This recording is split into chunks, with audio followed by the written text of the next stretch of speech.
ขอร้องล่ะปล่อยฉันไปเถอะพวกแกจะทำอะไรนะขอร้องล่ะปล่อยฉันไป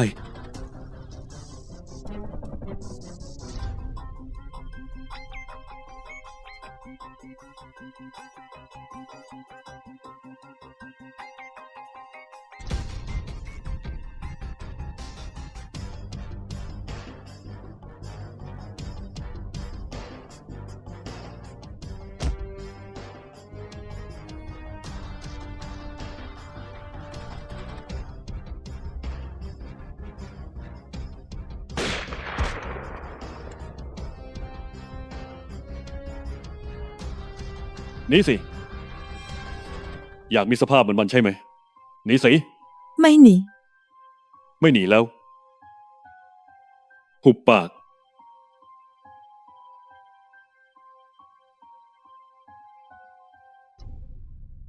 เอาโทรศัพท์มา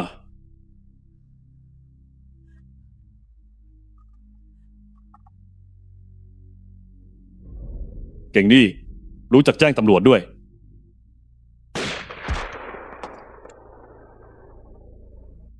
เอาตัวพวกมันไป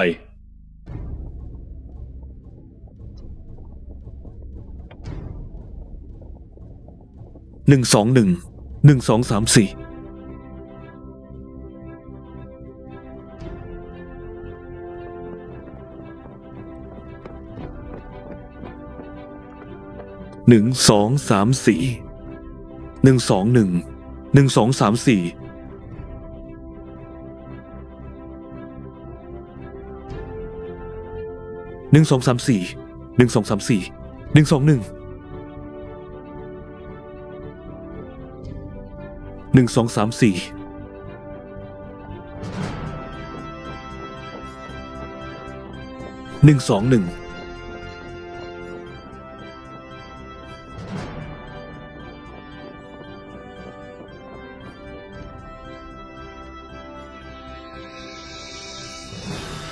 กองพันจู่โจมที่1รวมพลกองพันรบพิเศษรวมพลหน้าเดินวิ่งหน้าตั้ง121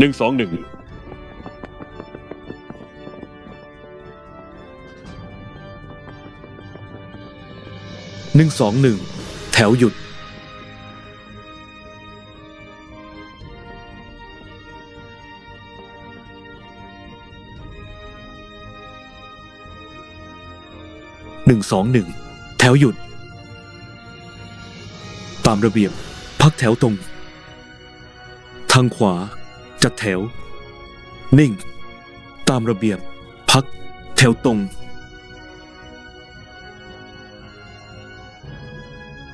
รายงานผู้พันนักบินกองพันจู่โจมที่1รวมพลครบแล้วผู้พันกองพันรบพิเศษรวมพลครบแล้วรอรับคำสั่งตามระเบียบพักครับตามระเบียบพัก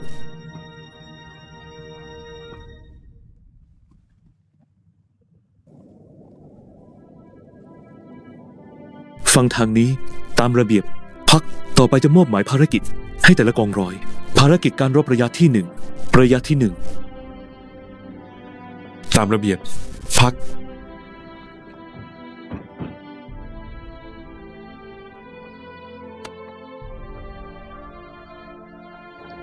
ท่านผู้บัญชาการกองพันจู่โจมที่1แห่งลู่จวิน1กำลังมอบหมายภารกิจท่านผู้บัญชาการกองพันรบพิเศษรวมพลครบแล้วพร้อมออกเดินทางรอรับคำสั่งเข้าแถวครับ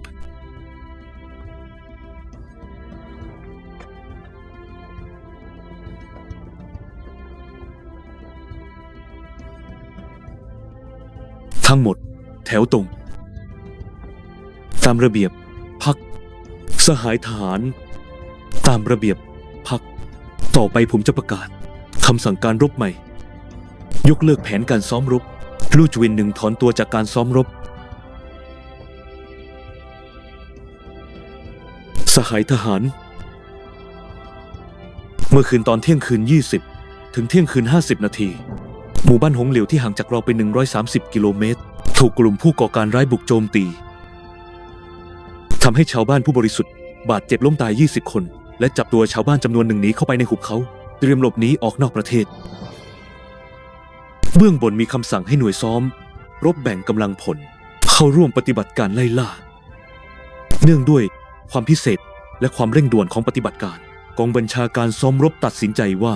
ลู่จุนหนึ่งจะถอนตัวจากการซ้อมรบพายุแดนตะวันตกเปลี่ยนเข้าสู่สถานการณ์รบจริงเข้าร่วมปฏิบัติการไล่ล่าผู้ก่อการร้ายและช่วยเหลือชาวบ้าน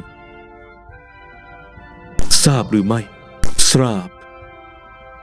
พวกเรารออยู่ทางนี้ดีท่านครับผอจี้จากศูนย์ต่อต้านการก่อการร้ายกอมความมั่นคงและหัวหน้ากองร้อยจงจากตำรวจตระเวนชายแดนกำลังจะมาถึงทุกคนดูตรงนี้นะหมู่บ้านของหลิวอยู่ตรงจุดนี้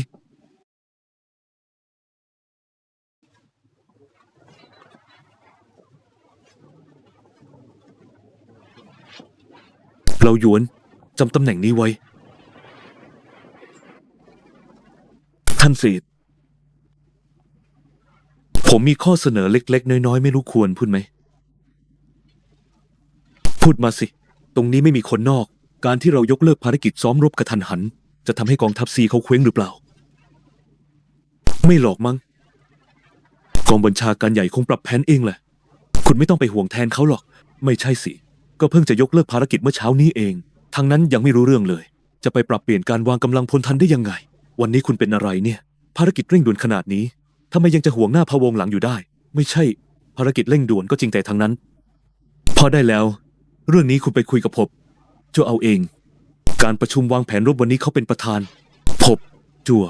เข้ามารับตำแหน่งเมื่อไหร่ท่านรองกดส่งตัวเขามาให้มาบัญชาการภารกิจต่อต้านการก่อการร้ายครั้งนี้โดยเฉพาะไปสิไปคุยกับเขาเลยอย่ามาบ่นงุ้งยิ้งกับผมตรงนี้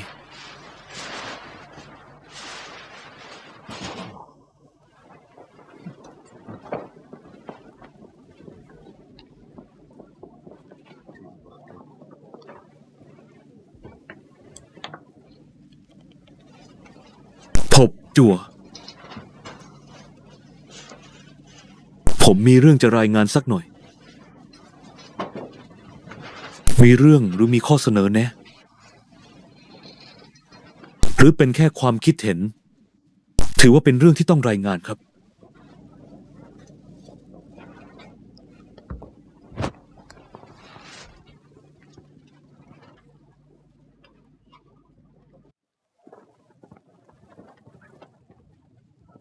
เรื่องอะไรรีบว่ามาอาจารย์ครับให้เรียกว่าผู้พันอาจารย์คืออย่างนี้นะครับเมื่อวานสนาธิการกองทัพสี่อุตส่าห์ส่งแอปเปิลมาให้คุณรับไว้เหรอผมกินหมดแล้วครับกินของเขาเข้าไป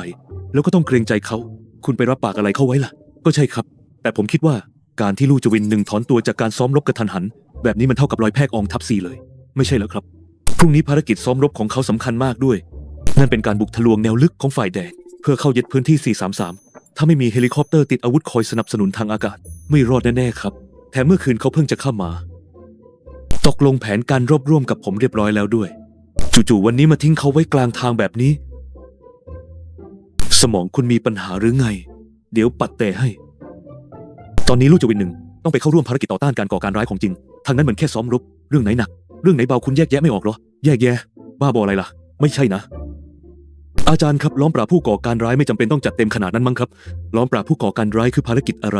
ภารกิจทางการเมืองต้องแสดงสัญญานุภาพกดดันให้ถึงที่สุดครับให้ความสำคัญก็เรื่องหนึ่งแต่ไม่เห็นต้องยกโขยกันไปหมดแบบนั้นเลยนี่ครับแบบนั้นเรียกว่าให้ความสำคัญเหรอควรไปให้ความสำคัญเรื่องยุทธวิธีมากกว่ายิ่งเป็นเรื่องการเมืองยิ่งต้องคิดหน้าคิดหลังให้ดีมันไม่ต้องใช้อาวุธยุทโธปกรณ์และกำลังพลเยอะขนาดนั้นหรอกดังนั้นผมพูดมาสิดังนั้นอะไรอาจารย์ครับผมคิดว่าอย่างนี้กองร้อยเดิมที่ประจำการอยู่กับกองทัพสี่ก็ให้พวกเขาซ้อมรบต่อไปทางเราส่งไปแค่2 กองร้อยแต่ไม่ต้องบุกเข้าไปพร้อมกันทีเดียวพื้นที่กว้างขนาดนั้นแถมเป็นภูเขาทั้งหมดเหมือนนมเข็มในมหาสมุทรชัดๆเราแบ่งปฏิบัติการเป็นขั้นตอนดีกว่าลาดตระเวนก่อนแล้วค่อยลงมือกำลังพลภาคพื้นดินผมว่าใช้แค่กองร้อยรบพิเศษกองร้อยเดียวก็พอแล้วคุณจะบอกว่าจัดสรรกำลังพลให้ดีจะได้ไม่เสียงานทั้ง2 ฝ่ายสินะถึงได้บอกว่าเป็นอาจารย์ผมไงครับฉลาดล้ำเลิศกินแอปเปิลของเขาเข้าไปแล้วจะให้คายออกมาก็คงไม่ได้หรอกมั้งขอผมพิจารณาดูก่อนผมคิดมาดีแล้วคุณอยากจะแทนที่ผมละสิผมจะไปกล้าได้ยังไงผมก็แค่เสนอความเห็นเล็กน้อยผมมันก็แค่เศษอิเทตินท่านต่างหากที่เป็นหยกล้ำค่าไอเด็กบ้าลามปามอีกแล้วนะไม่ใช่นะผมระดับรองผู้การกองนะผู้พันเอาแต่เรียกไอเด็กบ้าๆอยู่นั่นแหละให้ลูกน้องผมได้ยินมันดูไม่ดีนะไว้หน้าผมหน่อยสิ ยังจะรู้เรื่องการเทศะอีกเหรอกินแอปเปิลหมดแล้วเหรอกินหมดแล้ว อาจารย์นายไม่ได้กินเหรอวางใจเถอะผมรู้อยู่แล้วว่าท่านจะมา ผมเก็บไว้ให้ท่านแล้ว แบบนี้ค่อยยังชั่วหน่อย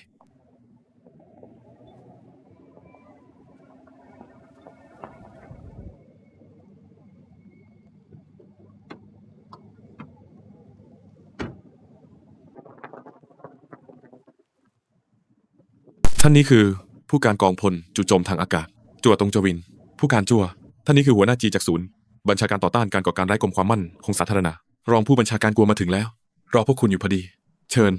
ไป ตอนนี้เวลาเร่งรัดภารกิจเร่งด่วนพวกเราไม่มากพิธีแล้วนะขออธิบายสถานการณ์หน่อยได้ครับหมู่บ้านหงหลิวตั้งอยู่ในหุบเขาลึกบนที่ราบสูงการคมนาคมไม่สะดวกอย่างยิ่งถนนและสะพานสายเดียวที่ไปถึงที่นั่นถูกผู้ก่อการร้ายระเบิดตัดขาดแล้วตัวประกันที่ถูกจับไปยังไม่รู้ชะตากรรมตอนนี้ในหมู่บ้านยังมีผู้บาดเจ็บ16คนรอการรักษาข่าวกรองที่พวกเราเพิ่งได้รับคือกลุ่มคนร้ายนี้มาจากองค์กรก่อการร้ายข้ามชาติเป็นผู้สั่งการโดยตรงพวกมันมีจำนวนเกือบ20คนพวกมันไม่เพียงฆ่าคนวางเพลิงจับตัวประกันยังปล้นเสบียงและเสื้อผ้าของชาวบ้านไปด้วยดังนั้นเราจึงสันนิษฐานว่าเป็นไปได้สูงมากที่จะอยู่ในเขตภูเขานี้ภูมิประเทศแถบนี้ซับซ้อนมากเราเคยส่งคนไปลาดตระเวนแล้วไม่มีถนนรถก็ผ่านไม่ได้พอเข้าไปทีก็ต้องใช้เวลาหลายวันต่อให้เห็นบุคคลต้องสงสัยเคลื่อนไหวอยู่ภูเขาฝั่งตรงข้ามกว่าคุณจะข้ามไปก็ต้องใช้เวลา1 วันบุคคลต้องสงสัยก็หายตัวไปนานแล้วตอนนี้เพื่อป้องกันไม่ให้ผู้ก่อการร้ายหนีออกนอกประเทศเราได้ส่งกำลังพล1 กองร้อยไปสกัดพวกมันไว้แล้วเอาล่ะสถานการณ์คร่าวๆก็ชัดเจนแล้วผมขอสรุปหน่อยนะเรามี3 ข้อที่ต้องทำให้ได้ข้อแรกรักษาผู้บาดเจ็บและเคลื่อนย้ายพวกเขาออกมาข้อ2ช่วยเหลือตัวประกันข้อนี้สำคัญมากยังมีอีกข้อสุดท้ายจะต้องสืบให้รู้ร่องรอยของกลุ่มผู้ก่อการร้ายพวกนี้ผมในนามกองทัพขอแสดงจุดยืนก่อนเลยต่อกลุ่มผู้ก่อการร้ายพวกนี้จะไม่ปราณีเด็ดขาดผู้การจัวครับมอบหมายภารกิจครับ 1. กองพันลาดตระเวนข่าวกรองส่งเฮลิคอปเตอร์ลาดตระเวนติดอาวุธจือ19หลายเที่ยวบินไปทางทิศเหนือและทิศตะวันตกของหมู่บ้านหงหลิวจนถึงแนวชายแดนทำการลาดตระเวนแบบปูพรมอย่างต่อเนื่อง 2. กองร้อยที่ 1กองพันจู่โจมที่1กองร้อยที่1กองพันขนส่งที่3เฮลิคอปเตอร์เจือ8กองร้อยที่1กองพันรบพิเศษจัดตั้งเป็นกลุ่มรบจู่โจมทางอากาศปฏิบัติการจู่โจมไล่ล่าในพื้นที่ดังกล่าว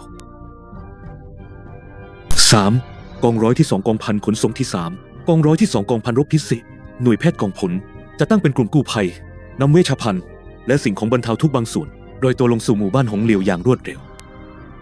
ช่วยเหลือชาวบ้านผู้ประสบภัยฟื้นฟูความเป็นอยู่ปลอบขวัญประชาชนนำผู้บาดเจ็บและญาติเคลื่อนย้ายไปยังโรงพยาบาลในอำเภอโดยเร็วที่สุดกองร้อยที่2ของกองพันจู่โจมที่1เป็นกองหนุนและกำลังสนับสนุนเตรียมพร้อมอยู่ที่สนามบิน40 3. ตามสถานการณ์ภารกิจไล่ล่าแนวหน้าและสถานการณ์การดำเนินซ้อมรบเข้าสนับสนุนทั้ง2ทิศทางนี้ได้ทุกเมื่อนอกจากนี้กองร้อยที่3กองพันจู่โจมที่1เข้าร่วมการซ้อมรบพายุแดนตะวันตกต่อไปให้บรรลุเป้าหมายเดิมที่วางไว้ประสานงานแผนการรบตีฝ่าวล้อมกับกองทัพลุมซีลู่จวินหมายเลข1ถอนตัวออกมาแล้วทำไมคุณยังจัดภารกิจซ้อมรบอีกท่านครับจากการประมวลสถานการณ์ปัจจุบันปฏิบัติการไล่ล่าต่อต้านการ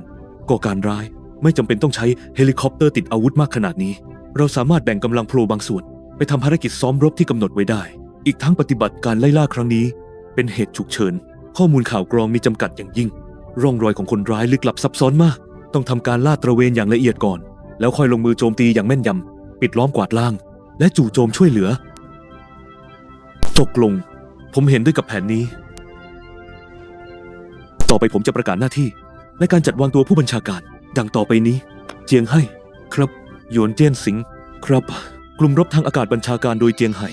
และหยวนเจี้ยนสิงเจียงไห่เป็นผู้บัญชาการแนวหน้าหยวนเจี้ยนสิงเป็นรองผู้บัญชาการรับผิดชอบปฏิบัติการไล่ล่าและช่วยเหลือครับกลุ่มกู้ภัยบัญชาการโดยรองผู้การเหวรับผิดชอบการช่วยเหลือทางฝั่งหมู่บ้านหงหลิวและการขนส่งผู้บาดเจ็บกับเสบียงทราบแล้วครับหลิวเสี่ยวปินรับตำแหน่งหัวหน้ากองร้อยที่2กองพันจู่โจมที่1รับผิดชอบนำทีมกองหนุนกองร้อยที่2กองพันจู่โจมทำภารกิจที่ได้รับมอบหมายให้สำเร็จกองร้อยที่3นำทีมโดยรองผู้พันหลีตงเข้าร่วมการซ้อมรบตามแผนครับนอกจากนี้กองบัญชาการจะจัดตั้งศูนย์บัญชาการลอยฟ้ารองผู้การผางหัวหน้าจี หัวหน้ากองจงโดยสารเครื่องบินแจ้งเตือน และบัญชาการทางอากาศ ติดตามปฏิบัติการของกลุ่มรบทางอากาศเหนือน่านฟ้าหมู่บ้านหงหลิวสร้างแพลตฟอร์มบัญชาการข่าวกรองส่วนหน้า เข้าบัญชาการระยะประชิดเมื่อจำเป็น จบการมอบหมายภารกิจ เริ่มปฏิบัติการในอีก 20 นาที ทุกท่านยังมีคำถามอะไรอีกไหม ไม่มีครับ ผู้การ แล้วคุณล่ะ ผมกับสนาธิการจะบัญชาการอยู่ที่นี่ คุณแค่ส่งข้อมูลจากแนวหน้ากลับมาแบบเรียลไทม์ก็พอ รายงาน เข้ามาพบเรียกผมแล้วครับ ตอนนี้แต่งตั้งนายเป็นพบ102 กองพันจู่โจม1 ตอนนี้เลยล่ะครับ เบื้องบนยังไม่เรียกผมคุยเลย ภาวะสงครามไม่ต้องพิธีรีตองเยอะ ไปรับตำแหน่งซะ แล้วผู้ช่วยนักบินของผมพันเจียงแหละครับ เขาจัดการเองได้ ผู้พันดูนี่สิ ดูอะไรรีบปฏิบัติหน้าที่ ครับ ปฏิบัติการทราบ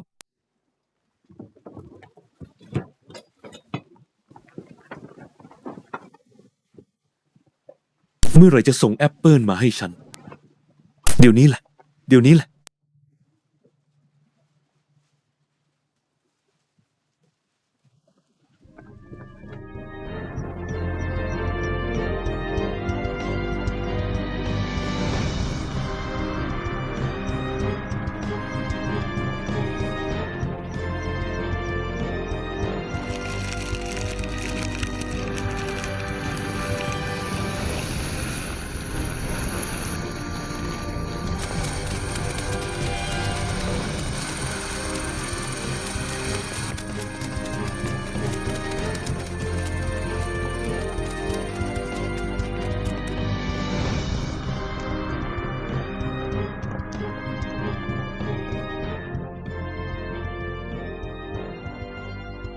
เป็นไงบ้าง เจ็บหนักไหม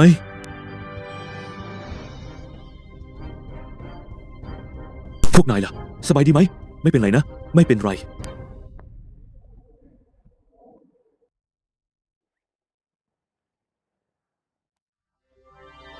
พวกเราถึงหมู่บ้านหงเหลียวแล้ว เตรียมส่งฮัทมารับตัว หน่วยรบพิเศษเคลียร์ พื้นที่รอบหมู่บ้าน ในรัศมีกิโลเมตรแล้ว ไม่พบคนน่าสงสัย ตามที่ชาวบ้านแจ้ง ผู้ก่อการร้ายหนีไปทางเส้นทางต้นแกะทิศตะวันตกเฉียงเหนือ จบการรายงาน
ดูสีในร่องเขานี้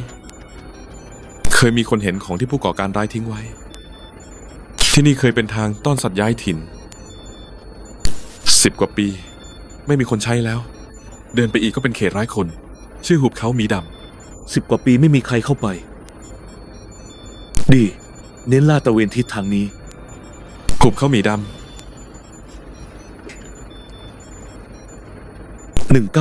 1911 รายงานตำแหน่งด้วย รายงาน 8001 นี่ 1911 ฝูงบินผมอยู่ทางใต้ของเขตไร่คนหุบเขาหมีดำ กำลังค้นหาระยะ 50 กิโลเมตร ให้หันไปลาดตระเวนทางเขต ไร่คนหุบเขาหมีดำทันที 1911 ทราบ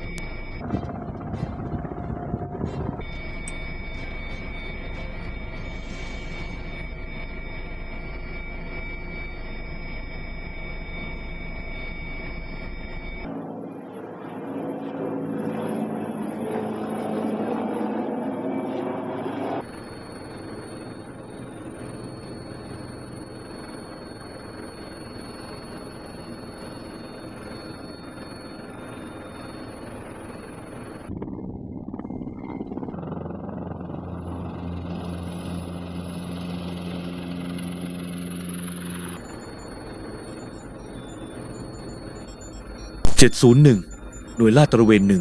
911 รายงาน ตอนนี้เข้าสู่เขตไร่คนหุบเขามีดำเริ่มลาดตระเวนแล้ว อะไรนะ เขตไร่คนหุบเขามีดำ701ทราบ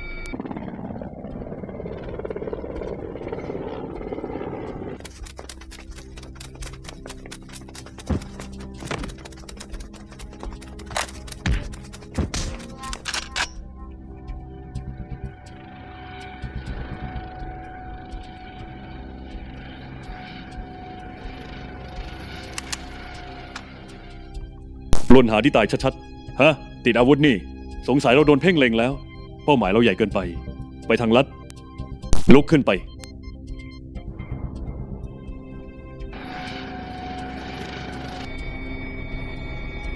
บนสันเข้าทางตะวันตกของเขต ไรคุณหุบเขามีดำ พบกองกำลัง1 กลุ่ม เรากำลังลดระดับความสูง เข้าใกล้เป้าหมาย ต้องเป็นพวกมันแน่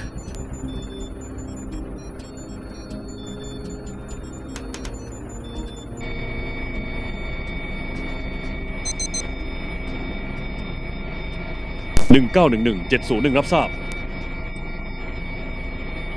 จับตาดูไว้ ฝูงบินฉันจะรีบไปสมทบ 1911 ทราบ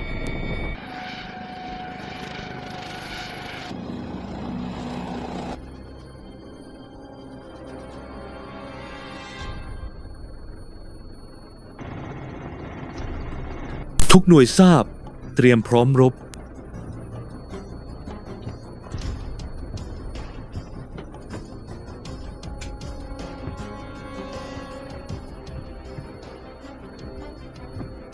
เร็ว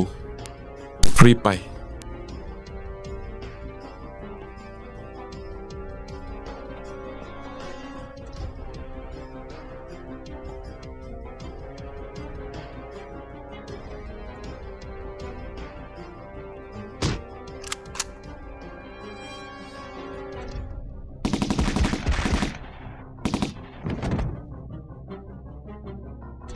มีใครเดินไม่ไหวอีกไหม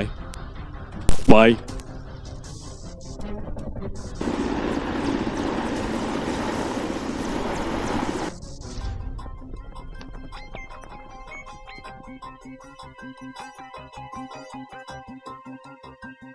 เฟยมาวทุย ครับ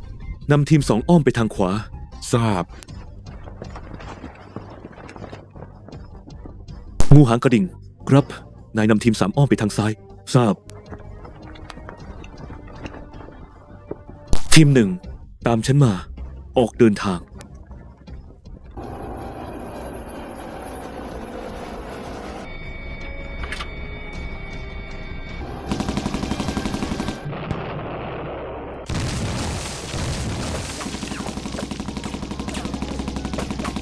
รีบกระจายตัว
นายเห็นที่2 นาฬิกา ของฉันไหม ไอ้2 ตัวข้างล่างเนิน ดินนั่น เห็นแล้ว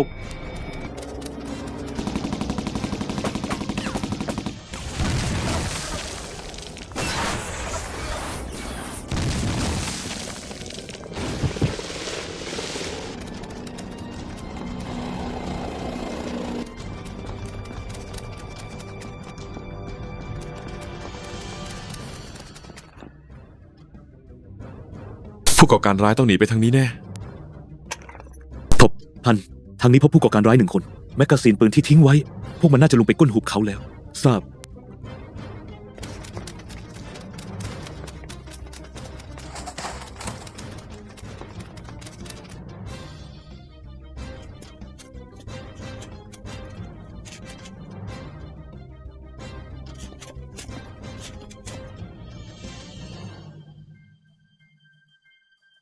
ระวัง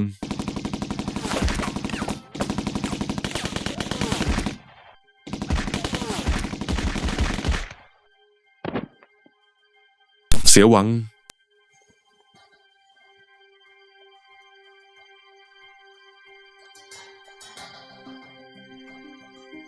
ห้ามเลือดให้เขาก่อน ทีมแพทย์ พื้นที่ 101 2 มีคนเจ็บหนัก รีบมาช่วยเหลือด่วน นายดูแลเขาอยู่ที่นี่ คนอื่นตามฉันมา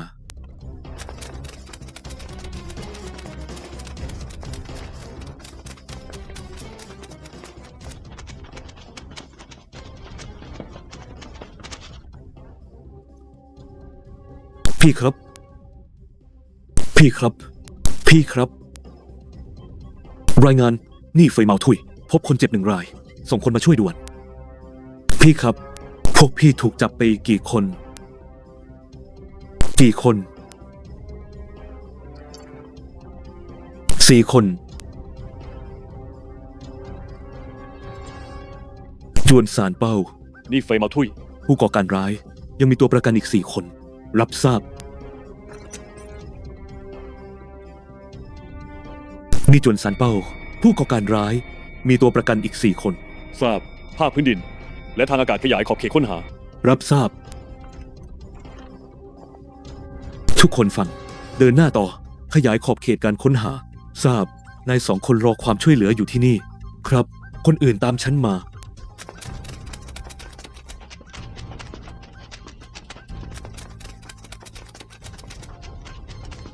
เร็วเข้า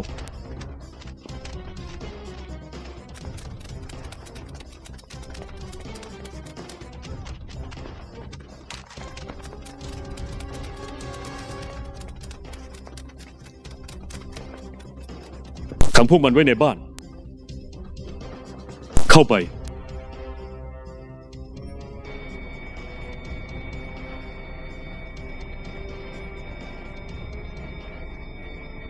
ก้นหุบเขา มีดำฝั่งแม่น้ำ พบบ้านหิน และกำแพงหิน มีคนอยู่ไหม ไม่พบความเคลื่อนไหว ตรวจสอบซ้ำอีกรอบ เปิดเรดาร์จับความร้อนค้นหาให้ละเอียด ทราบ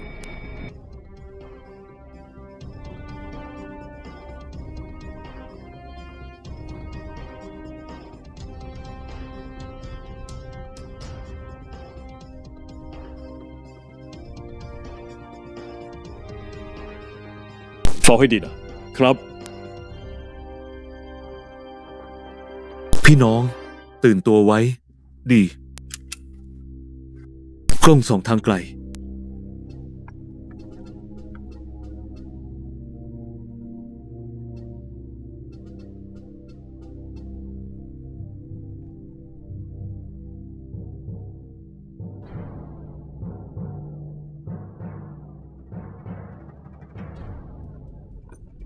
รายงาน นี่เฟยเมาทุย พบผู้ก่อการร้ายแล้ว 7 คนอยู่นอกบ้าน 1 คนเฝ้าตัวประกันในบ้าน ทราบ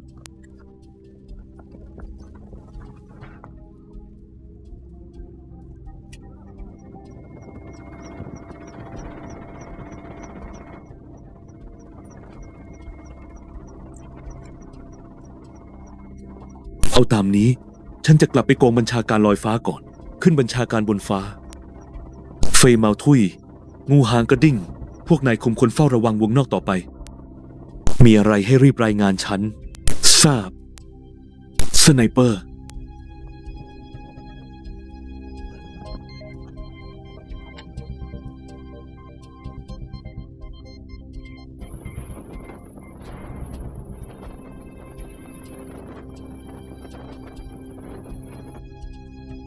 ผู้อาวุโส ผมหมาป่าเท่า เราถูกพวกทหารเพ่งเล็งแล้ว พี่น้องตายไปตั้งเยอะ ว่าไงนะ ให้เรารอจนมืด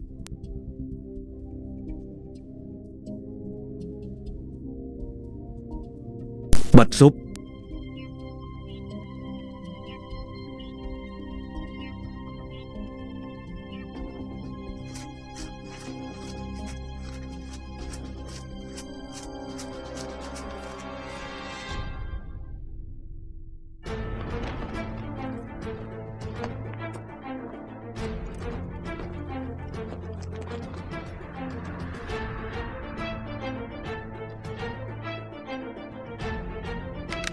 ตำแหน่งหนึ่งพร้อม รับทราบ ตำแหน่งสองพร้อม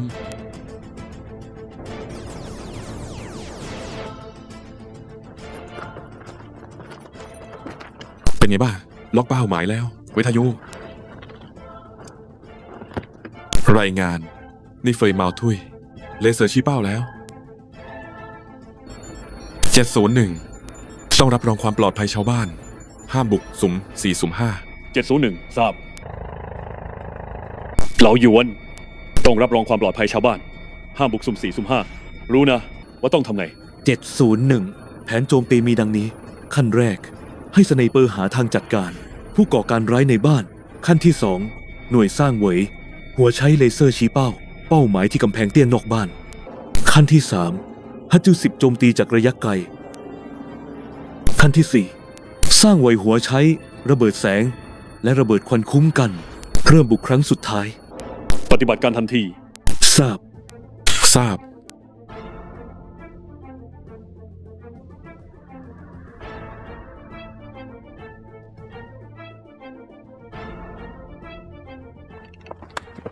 จะไปไหน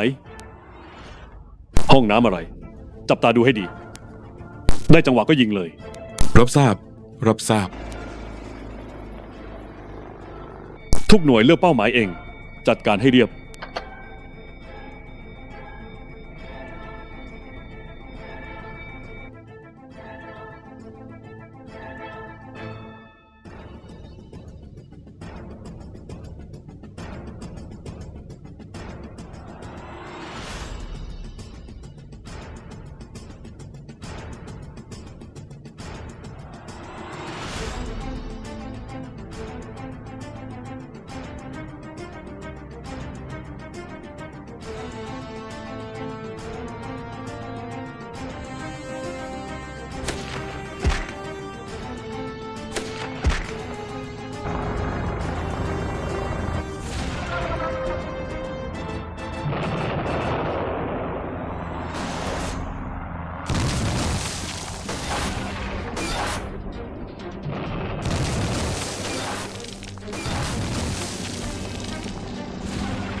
ดูสิ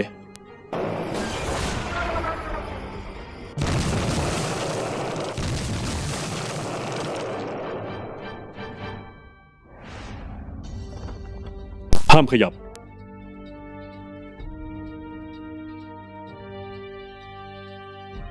ลุกขึ้น พาตัวไปเอามือไพ่หลัง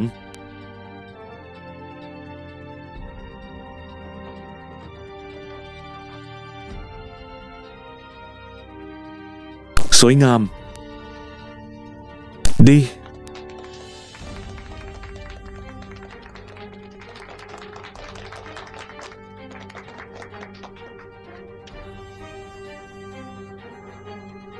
ดี ถูกต้อง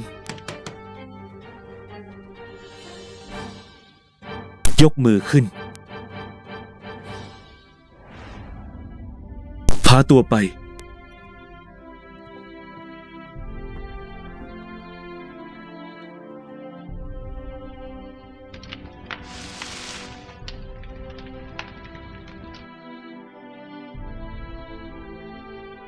ดี รายงานผู้พัน ภารกิจเสร็จสิ้น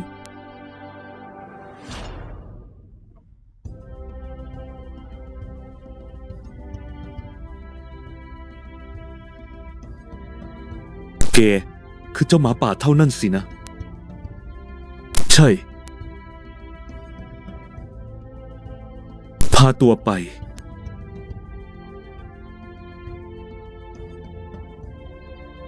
รายงานศูนย์บัญชาการ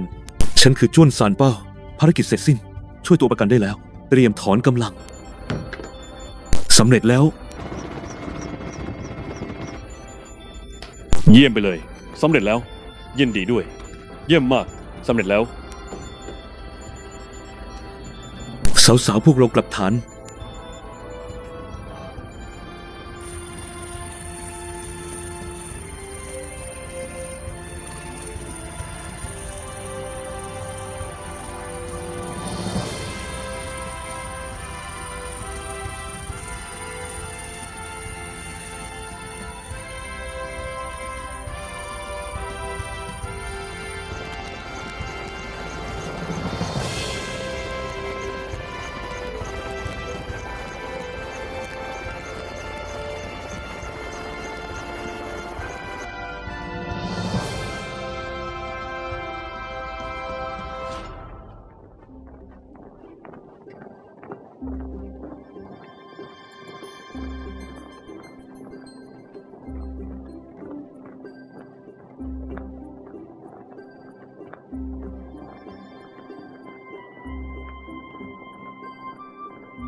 ครูฝึกฟู่ คุณไปแบบนี้แล้วลูกจะทำยังไง ฝากตากับยายไว้แล้ว ลูกจะวินอีห้าวคราวนี้ทำได้เยี่ยม เธอว่าพวกเราจะถูกส่งไปที่นั่นไหม เรื่องนี้ฉันก็ไม่ค่อยแน่ใจ ได้ยินว่าพอนักเรียนไปถึงที่นั่น ทุกอย่างต้องฟังคำสั่งศูนย์บัญชาการ ถูกส่งไปหน่วยไหนก็เรียนที่หน่วยนั้น นี่เธอพกอะไรมานะ หมูน้ำแดงหม้อหนึ่ง กลัวไปที่นั่นแล้ว จะกินเนื้อแพ้ไม่ชิน ไม่ใช่ เอามาฝากเจียงไฮ้กิน เชื่อเธอเลยจริง ๆ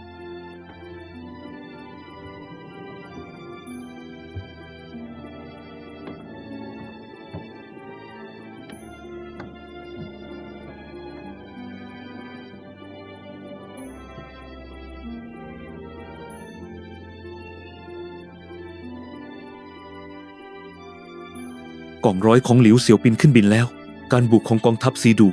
เดือดใช้ได้เลยนะ สนาธิการกองทัพซีโทรมาหลายรอบแล้ว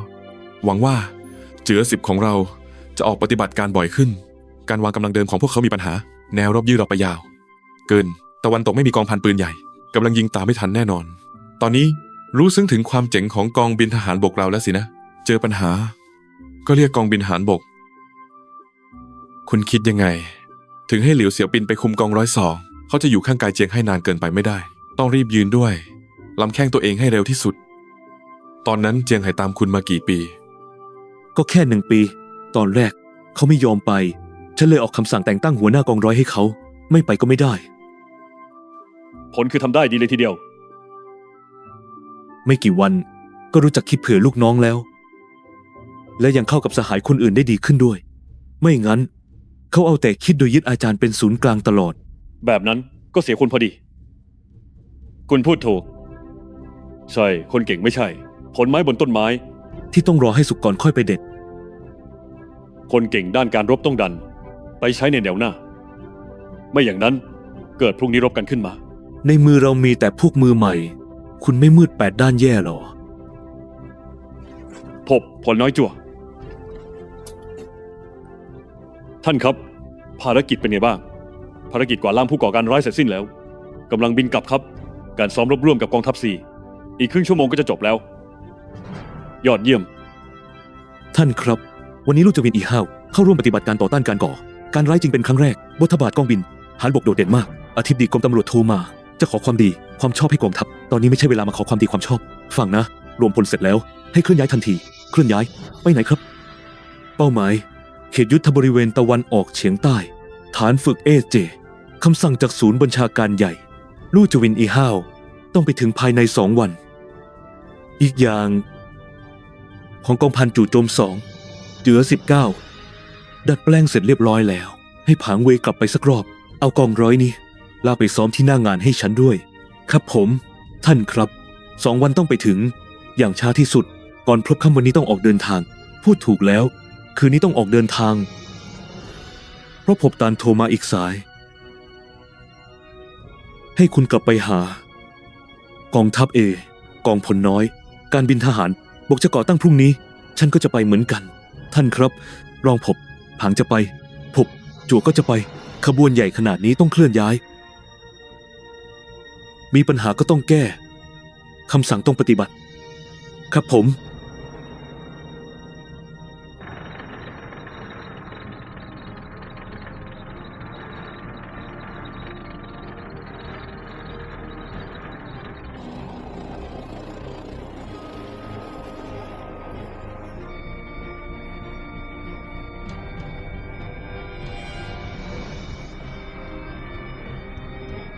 702 ฝูงบิน 710 ถึงน่านฟ้าปฏิบัติการ ป้อ แล้ ม ว ปราการ 344 กองบิน 2 ของคุณรับหน้าที่ทำลาย 710 ทราบแล้ว ทุกหน่วยระวังเป้าหมายแนวหน้า 344 โจมตีแบบปูพรม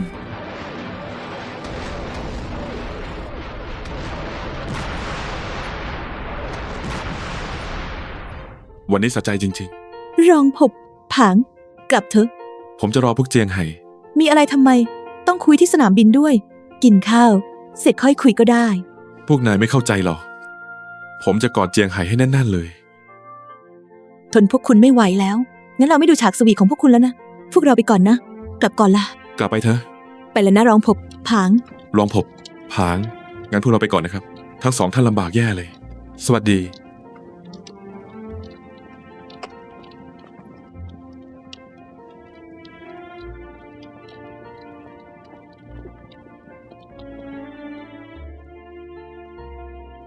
ขอบคุณครับปู่ฐาน ว่างๆ ปู่จะมาหาพวกหนูอีกดีไหม ดีครับ สวัสดีครับปู่ฐาน หนูต้องตั้งใจเรียนนะ รู้ไหม ลาก่อนนะเด็ก สวัสดีครับปู่ฐาน สวัสดีครับปู่ฐาน ๆ ลาก่อนนะเด็กๆ สวัสดีครับปู่ฐาน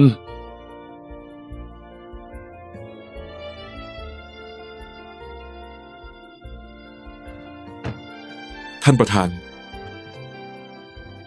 ท่านประธาน หงเซิง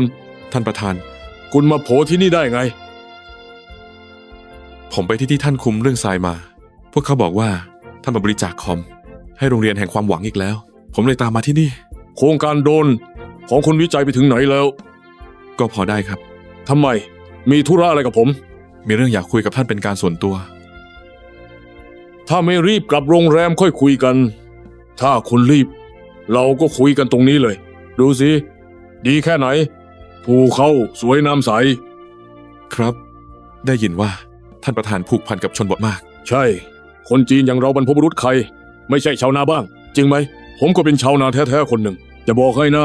สมัยเราลงชนบท ทะเบียนบ้านก็อยู่ต่างจังหวัดหมด ต้องเก็บแต้มงานแลกข้าวกิน งั้นเราคุยกันตรงนี้เลย ได้ครับไปทางนู้นกัน โอเค ไป หลีตง วันนี้เสี่ยวปินบินเป็นไงบ้าง ยอดเยี่ยมมาก วันนี้ออกปฏิบัติการ2 รอบ ฝีมือคล่องแคล่ว ทั้งดุดันและเฉียบขาด ผู้พัน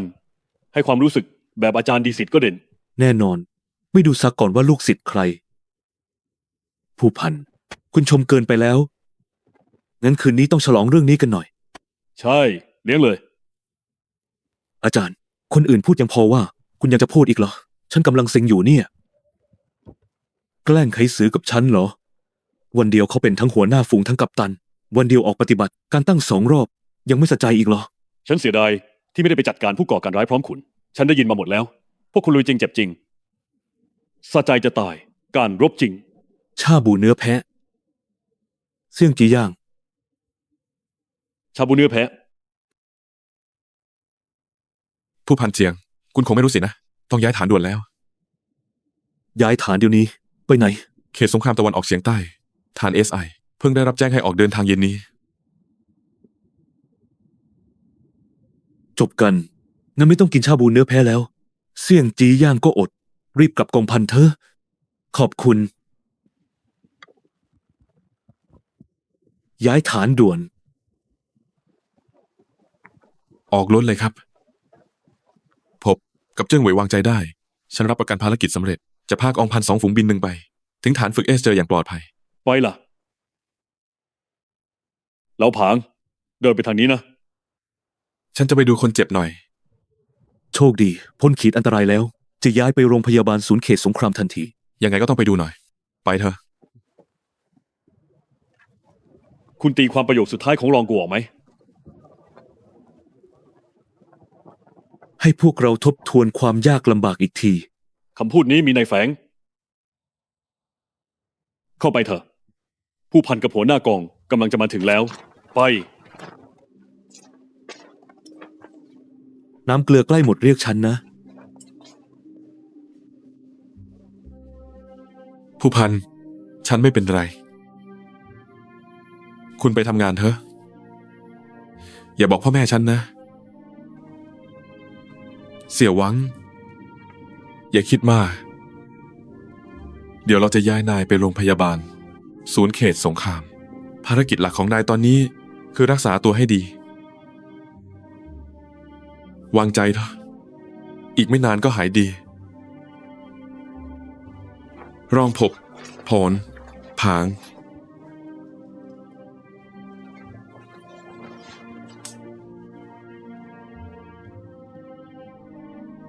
นายทำได้ดีมาก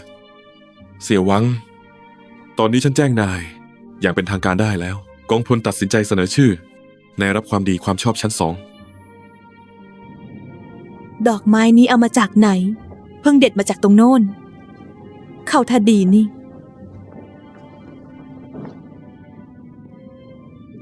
รองผบผลผาง พวกคุณนี่คือ พวกเราอยากมาเยี่ยมทหารที่บาดเจ็บ ฟื้นแล้ว ไม่เป็นไรแล้ว จริงสิ รองผบผลผาง วันนั้นคุณจะกอดเจียงให้อย่างอบอุ่น ตกลงได้กอดไหม อย่าพูดถึงเลย ป่านนี้ฉันยังไม่เจอเจียงไห่เลย สงสัยวันนี้ คงไม่เจอเขาแล้ว งั้นก็เก็บไว้ให้เขาไปกอดฟู่หญิงเถอะ ครูฝึกฟู่มาแล้ว เมื่อกี้พอจังจากวิทยาลัยโทรมา มีนักเรียนกว่า100 คนจะมาฝึกงาน ฉันลองสืบดู ฟู่หญิงก็มาด้วย ต้องมาหาสามีแน่ ยังไม่แต่งงาน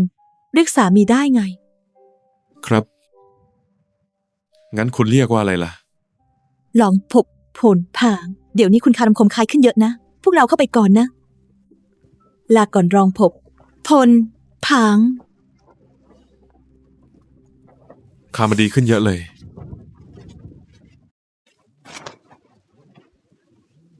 ท่านผบ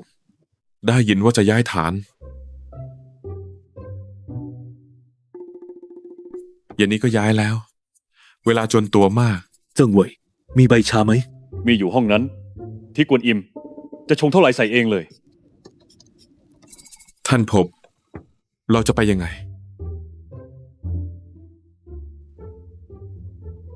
เจียงให้ เรื่องที่รับปากฉันล่ะ ฉันรับปากอะไรคุณ แกล้งโง่แอปเปิล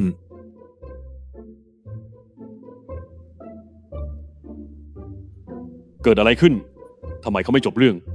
แอปเปิลสักที ถ้ามีก็เอาให้เขาสัก2 ลูกสิ ฉันไม่มี ในกองพันแจกหมดนานแล้ว กินเกลี้ยงแล้ว ไม่เหลือสักลูกเดียว งั้นคุณรับปากเขาทำไม ตอนนั้นฉันสติหลุดนี่นา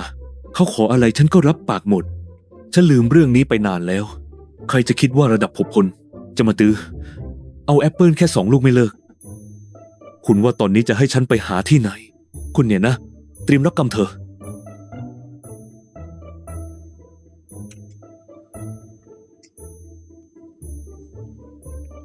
ฉันรู้ว่าที่ไหนมีแอปเปิล ที่ไหน รีบพูดมา วงสะด หงสะดำที่เธอจะมีได้ไง ำก็คุณบอกเขาเองไม่ใช่เหรอว่า กินแอปเปิลแล้วสวย อุตส่าห์ได้รับความห่วงใยแต่คุณสักที เขาเก็บเอาคำพูดคุณไปคิดจริงจังเลยนะ ไม่ยอมกินเลย เก็บไว้เป็นที่ระลึก อ้หนู นายกำลังหลอกด่าฉันใช่ไหม ช่วยแล้วยังจะตีอีก ไปล่ะ ไอ้นี่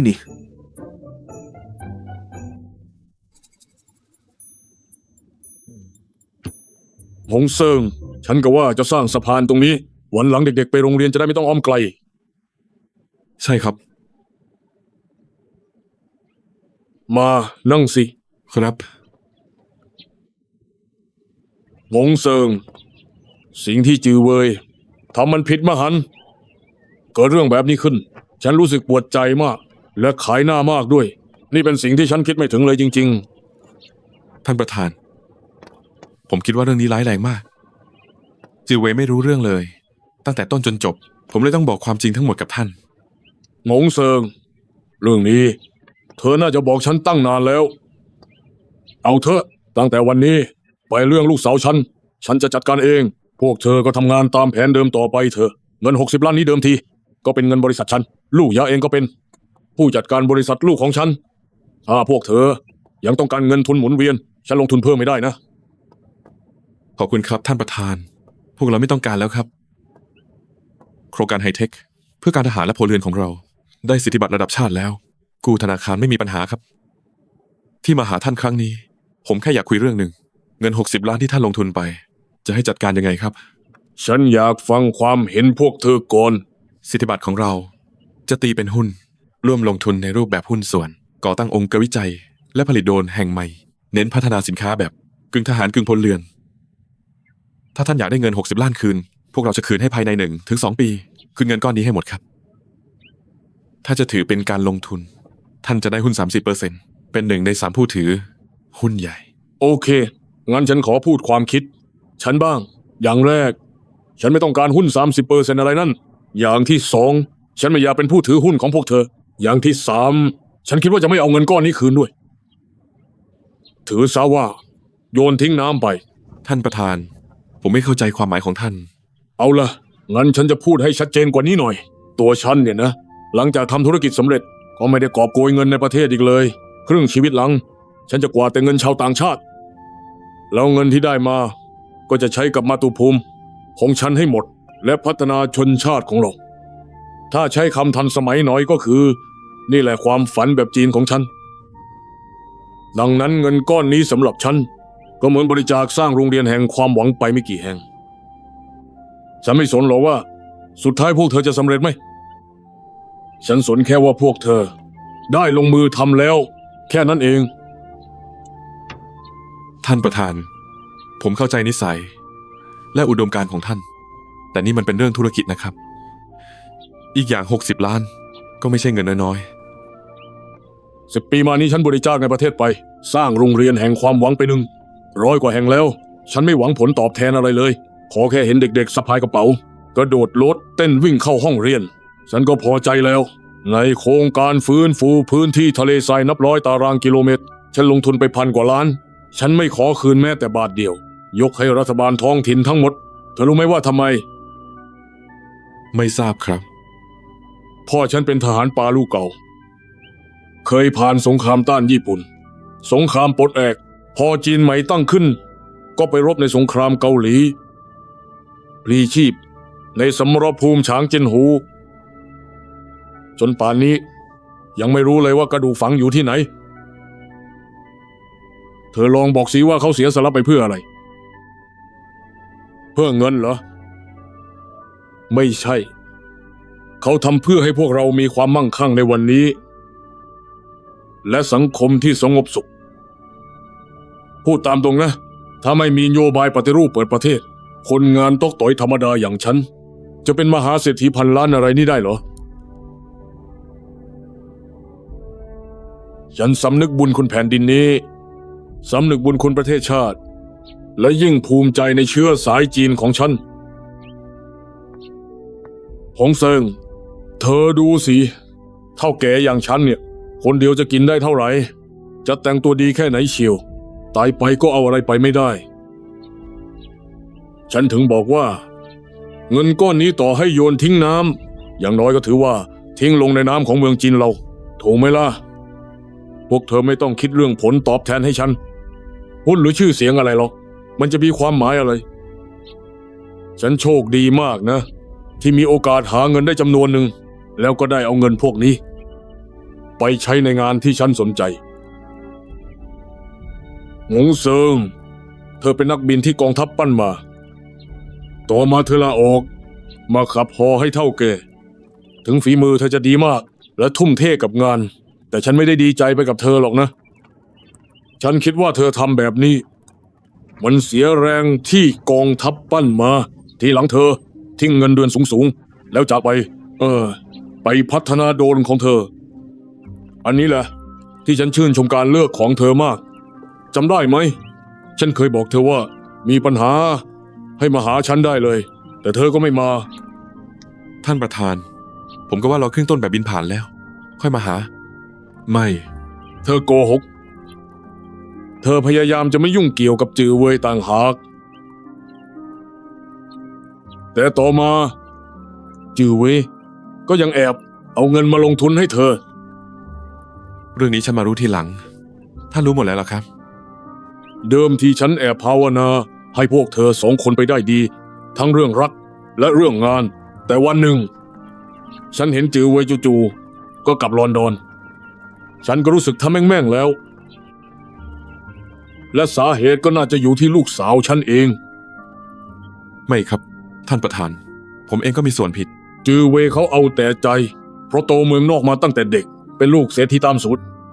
ค่านิยมของเขาไม่เหมือนกับพวกเราผมก็บังคับให้เขาเดินเส้นทางเดียวกับผมไม่ได้และผมก็สังหรณ์ใจแล้วว่าพวกเธอ2 คนคงต้องทางใครทางมันสักวันเอาล่ะไม่พูดแล้วฉันหวังว่าเรื่องนี้จะให้มันแล้วกันไปให้มันผ่านไปอีกอย่างหงเซิงฉันก็หวังว่าเธอจะไม่ทิ้งจือเว้ยพวกเธอน่าจะเป็นเพื่อนที่ดีต่อกันได้นี่เป็นความหวังเดียวของคนเป็นพ่ออย่างฉัน ท่านประธาน วางใจเถอะครับ พวกเธอไม่ต้องกังวลอะไร ถ้ามีปัญหาเมื่อไหร่มาหาฉันได้ทุกที่ทุกเวลาตกลงไหม ผมรู้ว่าท่านไม่หวังผลตอบแทน แต่ผมก็เข้าใจว่านี่คือความคาดหวังและแรงผลักดันที่ท่านมีต่อผม ท่านประธาน ผมหวังว่าท่านจะสละเวลาอันมีค่าเจียดเวลาสักนิดมาดูสำนักงานออกแบบของผมหน่อย ฉันไปแน่ฉันต้องไปแน่นอนฉันอยากให้จือเว่ยไปดูด้วยได้ไหม ได้แน่นอนครับ ดี ท่านเจิ้งเว่ยหวัดดีครับท่านเจิ้งเว่ยท่านเจิ้งเว่ยท่านเจิ้งเว่ย หอเหมยหลันหมินมากันครบแล้วนะ เราจะประชุมด่วนกันหน่อย ฉันได้รับมอบหมายจากหัวหน้ากองบัญชาการ มาประกาศที่นี่ว่าสหายผู้การจั่วถงจวินเข้ารับตำแหน่งอย่างเป็นทางการ สวัสดีครับผู้การสวัสดีครับผู้การผู้การสวัสดีครับผู้การ อาจมีคนสงสัยทำไมผู้การรับตำแหน่งถึงไม่จัดพิธี ไม่มีการบรรเลงเพลงกองทัพ ฉันคิดว่านอดเวลานี้ เป็นตอนที่ลู่จวินหนึ่งร่วมรบจริงครั้งแรก เพิ่งรบชนะมาฝุ่นควันยังไม่ทันจาง และปฏิบัติการรบครั้งนี้ ก็ได้ผู้การจั่วเป็นคนสั่งการ ฉันว่าการที่ผู้การจะรับตำแหน่งท่ามกลางชัยชนะแบบนี้ มันมีความหมายยิ่งกว่า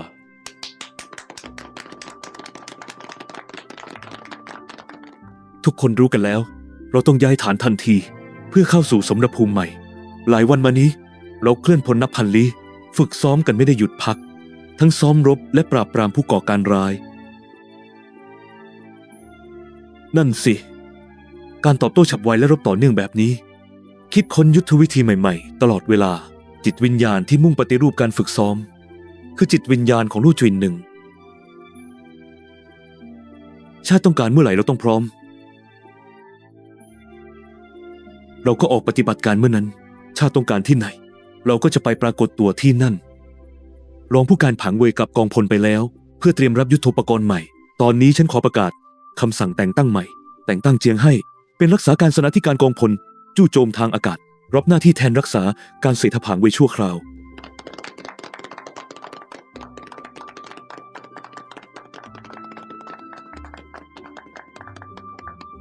รักษาการเสเจียงให้รับผิดชอบบัญชาการ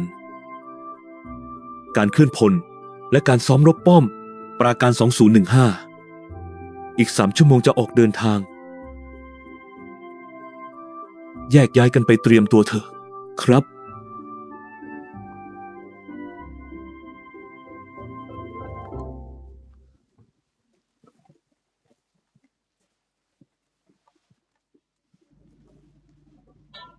ทำไมนายไม่ไปเตรียมตัว ท่านเจิ้งเหวย ผู้การ ผมมันเพิ่งตีลังกาเสร็จ แรงจะเยอะไปหน่อย สมองขาดออกซิเจน หน้ามืดไปหมดแล้วครับ ฟังไม่ชัดเลย ตอนนี้นายคือรักษาการเศรษฐกรพลจู่โจมทางอากาศ ได้ยินชัดหรือยัง ชัดแล้วครับ ก็ตำแหน่งเดิมของรองผู้การผังไม่ใช่เหรอทำไม ไม่อยากทำเหรอ ทำไมจะไม่ทำล่ะครับ งั้นมายืนหมออะไรตรงนี้ ผู้การ แล้วท่านตำแหน่งอะไรครับ ฉันจะกลับกองทัพกลุ่มเอเดี๋ยวนี้แหละ พรุ่งนี้ก็ไปแล้ว ท่านจะไปอีกแล้วเหรอ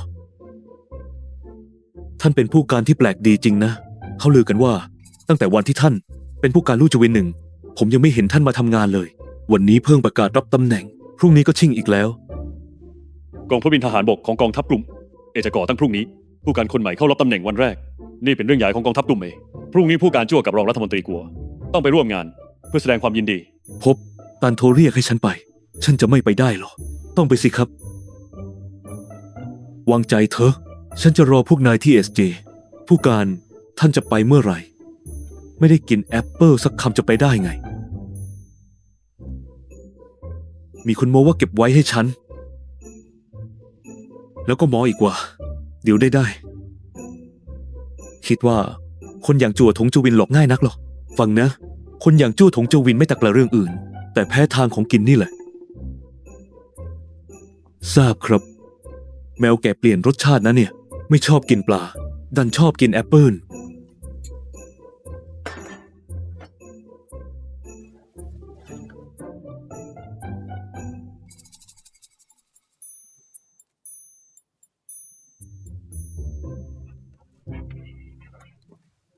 พี่ เจียงให้ได้เป็นรักษาการเศษแล้วนะ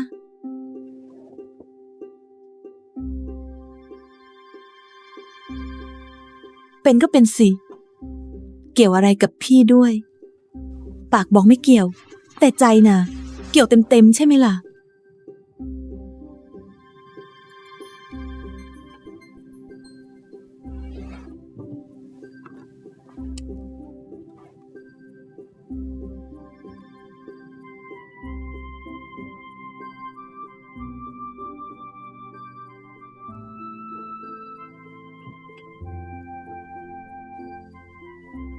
พี่ทำอะไรนะ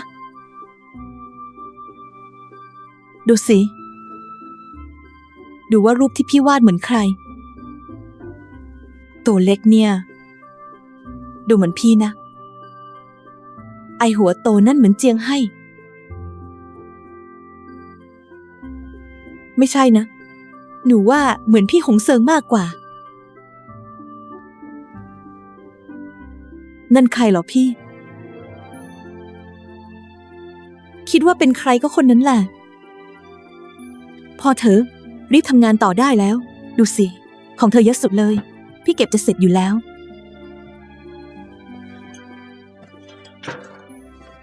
ไม่เหมือนบางคน มัวแต่ถ่ายรูปเล่น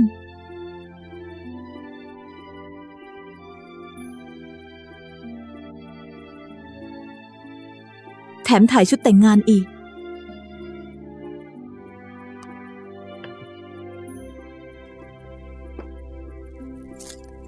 ถ้าจั่วถงจวินไม่บีบเอาแอปเปิลให้ตายเจียงไห่ก็ไม่เข้าเต็นหงสดำตอนนี้เจียงไห่กำลังกลุ้มหงสดำเองก็ประมาปมในใจทั้งคู่จะคลายได้ไหม ความรู้สึกที่ยุ่งเหยิง จะสะสางได้หรือเปล่า สะดวกให้เข้าไปไหม จะบ้า เจ้าบ้าเอง เข้ามาสิ รายงานรักษาการสนาธิการเจียง รักษาการสนาธิการอะไรกัน นักบิน 8001 กำลังเก็บของ เชิญสั่งการ รองผมพังมีธุระกลับบ้านกระทันหัน ฉันแค่มาแทนชั่วคราว หัวมิน ฉันมีธุระกับเธอหน่อย เจ งั้นฉันออกไปก่อนนะ ไม่เป็นไร อยู่ที่นี่แหละ ฉันมีธุระพอดี นั่งสิ จริงสิ แอปเปิลของเธออร่อยมากนะ เจ๊เราไม่ต้องรีบนะ รีบอะไรล่ะ อย่ายุ่งเรื่องคนอื่น ขอบใจสำหรับแอปเปิลนะ ว่าแต่ฉันมาหาเธอเพราะเรื่องแอปเปิลนี่แหละ ของเธอนั่นแอปเปิลนั้นหวานกรอบจริงๆ ดูผิวฉันสิ ดีใช่ไหมล่ะ เมื่อวานฉันไม่ได้กินข้าวเลย กินแต่แอปเปิลกินหมดแล้ว หมดแล้วเหรอ เธอให้ทั้งที ฉันจะกินไม่หมดได้ไง ไม่ใช่ หงสำทำไมเธอกินเร็วนัก แอปเปิล1 ลัง วันเดียวกินหมดเกลี้ยง คงชนะเป็นอะไรได้ ถ้ายังไม่เห็นลูกๆละสิ ลายนั้นกินที ผลไม้ไม่ห่างปากเลย พอเธอไม่มีอะไรแล้ว ฉันกลับก่อนนะ เธอมาถามเรื่องแอปเปิลหมดหรือยังจริงๆสินะ นั่งลง ฉันต้องกลับ ฉันบอกให้นั่ง เธอทำอะไรเนี่ย เจียงให้ ไม่ใช่อยากว่านะ เธอหมายความว่าไง ตั้งแต่มา 403 เธอไม่เคยมาหอพักนักบินหญิงเลย ฉันจะมาทำไมล่ะ ให้ตายสิ ความหมายของฉันคือ ตอนนี้เธอเป็นสนาธิการก็ควรห่วงความเป็นอยู่พวกเราบ้างสิ วันนี้อุตส่าห์มาทั้งที ไม่ถามสารทุกสุขดิบฉันเลย พอรู้ว่าแอปเปิลหมด ก็หันหลังกลับเลย หมายความว่าไง ต่อให้เราไม่ใช่แฟนกัน ก็ยังเป็นเพื่อนร่วมรบนะ ฉันสู้แอปเปิลไม่กี่ลูกไม่ได้เหรอ ฉันเปล่า แล้วหมายความว่าไง ฉันว่าเธอนะ เก่งนักใช่ไหม เป็นรักษาการสนาธิการและวิเศษนักเหรอ กลัวคนไม่รู้ว่าเธอมาแทน ตำแหน่งรองผบผาง เข้าเป็นระดับบริหารกองพลแล้ว ใช่ไหม ฉันไม่ได้หมายความอย่างนั้นจริง แล้วหมายความว่าไง ๆ ฉันมาเพราะเรื่องแอปเปิลจริง ๆ เธอบอกว่ากินหมดแล้ว ฉันจะอยู่ต่อทำไมล่ะ คิดว่าฉันชอบฟังเธอบ่นเหรอ ยิ่งพูดยิ่งน่าขำ เธอให้แอปเปิลฉัน ไม่กินจะให้ทำอะไร แล้วฝากหลิวเสี่ยวปินมาบอกทำไม ว่าที่นี่แห้งแล้ง จินผลไม้เยอะๆดีต่อผิว ใครใช้ให้เขาบอก ฉันไม่ได้ฝากบอก เรื่องมันเป็นอย่างนี้ จั่วทงจวินถามว่า ฉันเก็บแอปเปิลไว้ให้เขาไหม ตอนนั้นฉันอยากเอาใจเขา เลยโม้ไปว่าเก็บไว้ ที่ไหนได้เขาดันเชื่อจริง ตามทวงฉันยิกๆทุกวัน ก็แอปเปิลไม่จบไม่สิ้น ทาน 403 กันดานขนาดนี้ ฉันจะไปหาแอปเปิลให้เขาจากไหน ไอคิวอย่างเธอเนี่ยนะ ขุดหลุมฝังตัวเองชัด นั่นน่ะสิ แล้วทีนี้หลิวเสี่ยวปินบอกฉัน ว่าเธอมี ฉันเลยจะมาขอยืมสัก2 ลูก ๆ แค่เรื่องนี้แหละ ฉันก็เก็บไว้2 ลูกนะ มีจริงดิ นี่ ก็ได้ งั้นให้เธอยืมแล้วกัน ขอบใจ เหลือแค่ผลคู่รักคู่นี้แล้ว เอาไปเธอ ขอบใจนะ ช่วยชีวิตฉันไว้เลย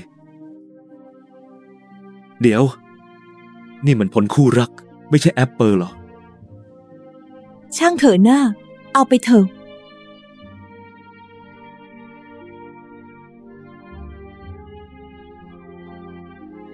ลูกนี้เหมือนเธอเลย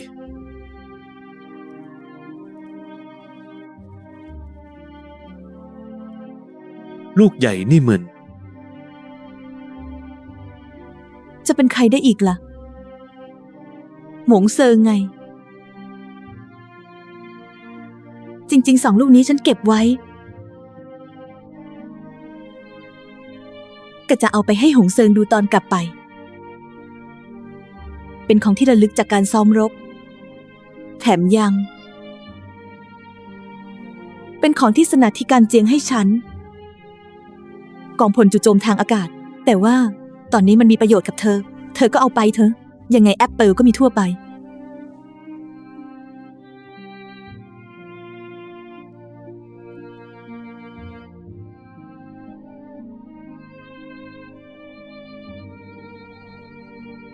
ผลคู่รักคู่นี้ ฉันรับไว้ไม่ได้ ไม่เป็นไรหรอก หงสะดำ ฉันรู้ว่าการกระทำก่อนหน้านี้ทำร้ายจิตใจเธอ แต่เธอไม่เคยด่าฉันจริงๆจังๆและไม่เคยโทษฉันเลย ฉันมันโง่เอง ฉันโหยหาความรู้สึกของการแต่งงานโหยหาความรู้สึกมั่นคงนั่น วันนั้นพอฟู่หญิงมา เอาหมูน้ำแดงใหญ่มาให้ ซักเสื้อผ้าให้ฉัน ปูผ้าปูที่นอนให้ ถึงจะเป็นเรื่องเล็กน้อย แต่จู่ๆฉันก็สัมผัสได้ถึง ความสุขของคำว่า ครอบครัว แวบนั้นฉันนึกถึงเธอ ฉันเริ่มเข้าใจเธอ เธอเป็นผู้หญิงที่ดีและจริงใจ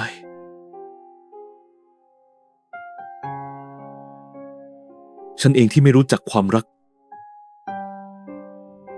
ฉันหาโอกาสมาตลอด ที่จะบอกเธอว่า ขอโทษนะ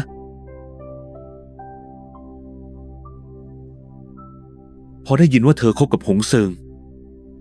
ฉันดีใจมากนะ จริงๆ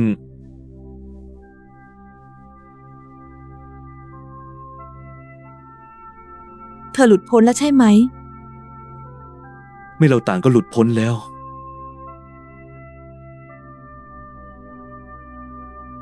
แต่จะว่าไปแล้ว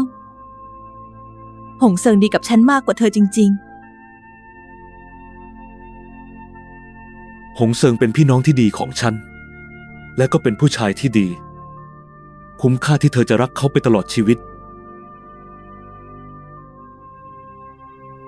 ฉันพูดจากใจจริงนะ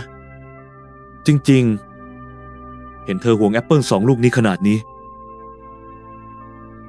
ใส่ใจกับความรักขนาดนี้ ฉันเชื่อว่าเธอกับหงเซิงจะต้องเห็นคุณค่าความรู้สึกของเขาแน่ๆ พอมลิขิตนั้น เพราะงั้นแอปเปิลนี้ฉันรับไว้ไม่ได้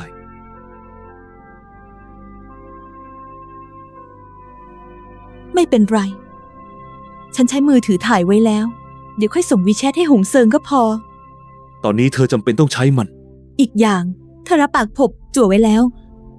ผิดคำพูดมันไม่ดี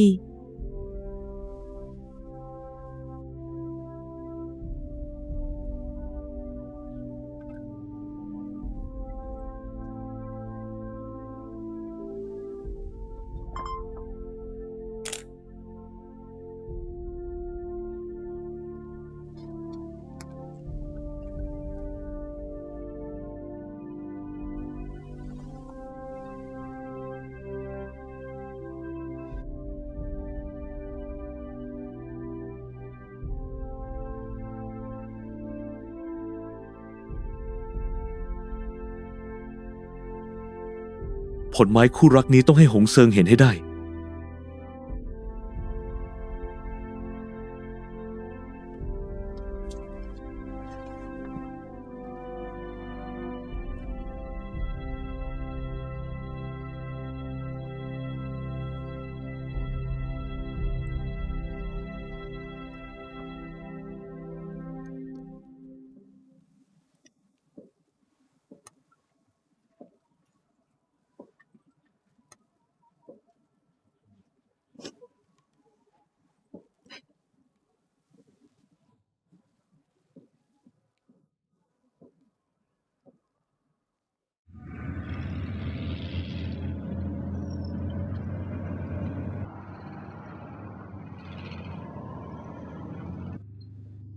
ผู้บังคับบัญชาทั้งสอง ดื่มน้ำก่อนครับ ดี ขอบใจ คุยกันตามสบายนะ ฉันขอตัวก่อน ได้ ท่านพบ ฉันดูการจัดวางของศูนย์บัญชาการไม่ค่อยออก ดูไม่ออกอะไรกัน การซ้อมรบก็เหมือนสงคราม เปลี่ยนแปลงตลอดเวลา โจรมาแบบสุ่ม ฉันหมายถึงจู่ๆศูนย์ก็ย้ายลู่จวินหนึ่งจากตะวันตกเฉียงเหนือที่ห่างไป 3,000 กิโลมาที่ SJ เพื่อซ้อมรบต้านกับเรา จัดวางแบบนี้มีเจตนาอะไรกันแน่ ตอนนี้ฉันไม่มีเวลามาคิดเรื่องเจตนาอะไรนั่นหรอก ข้าศึกบุกก็ต้องต้าน น้ำมาก็ต้องกั้น ขอแค่พวกเขาบุกมา ฉันจะไม่เหลือทางถอยให้ ที่พูดมาก็ถูกเซเป็นฐานฝึกประจำปีของเรา เราได้เปรียบทั้งเวลา สถานที่และกำลังคน พวกเขาเคลื่อนโผล่มาไกล เรารอตั้งรับอย่างสบาย จะจัดการลู่จวินหนึ่งก็ง่ายเหมือนปอกกล้วย ดูผลงานช่วงนี้ของลู่จินหนึ่งสิทำเอานายตกใจตายแน่ พอเถอะฉันไม่ได้โตมาเพราะโดนคู่นะ ฉันกับเสนาธิการกองทัพกลุ่ม 4 เป็นเพื่อนร่วมรบเก่าเขาบอกฉันว่าอย่าดูถูกลู่จวินหนึ่งกองกำลังรบรูปแบบใหม่นี้พายุแดนตะวันตกครั้งนี้ที่กองทัพกลุ่ม 4 พลิกวิกฤตเป็นโอกาสได้ก็เพราะได้ลู่จวินหนึ่งมาช่วย ท่านพบ ฉันมีความคิดหนึ่ง พวกเขาเดินทางไกลมาจู่โจมไม่ใช่เหรอ พวกเราก็ไม่ต้องเกรงใจ คืนวันที่พวกเขามาถึง ก่อนที่จะทันได้กินข้าวเย็น เราจะจัดหนักข่มขวัญพวกเขา โจมตีตอนที่พวกเขาไม่ทันตั้งตัว ใช่ ฉันว่าน่าพิจารณาแถมจวดตรงจวินยังไม่มารับตำแหน่ง คนที่คุมตอนนี้รองผบผางก็เป็นแค่ครู สอนหนังสือทำวิจัยยุทธวิธีอยู่ที่วิทยาลัยการบินทหารบกฉันเคยอ่านวิทยานิพนธ์ยุทธวิธีทางอากาศของเขาได้ความรู้เยอะเลย ท่านได้ความรู้เหรอที่ฉันบอกว่าได้ความรู้เยอะ คือจะบอกว่าอ่านวิทยานิพนธ์ทำให้ฉันอ่านนิสัยเขาออก นิสัยกำหนดชะตาชีวิต และกำหนดผลแพ้ชนะในสนามรบด้วย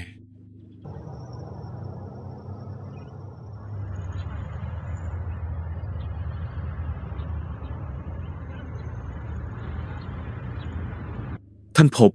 ท่านพูดถึงทฤษฎีวรรณกรรมหรือเปล่า สงครามก็คือศิลปะ อดีตและปัจจุบันทั่วโลก ทหารเป็นแหล่งกำเนิดวรรณกรรมเสมอ นิสัยนักการทหารถูกบันทึกเป็นตัวอักษร ภาพลักษณ์คลาสสิกทางศิลปะ ลักษณะนิสัยของนักการทหารมักเป็นปัจจัยสำคัญที่ตัดสินผลแพ้ชนะในสนามรบ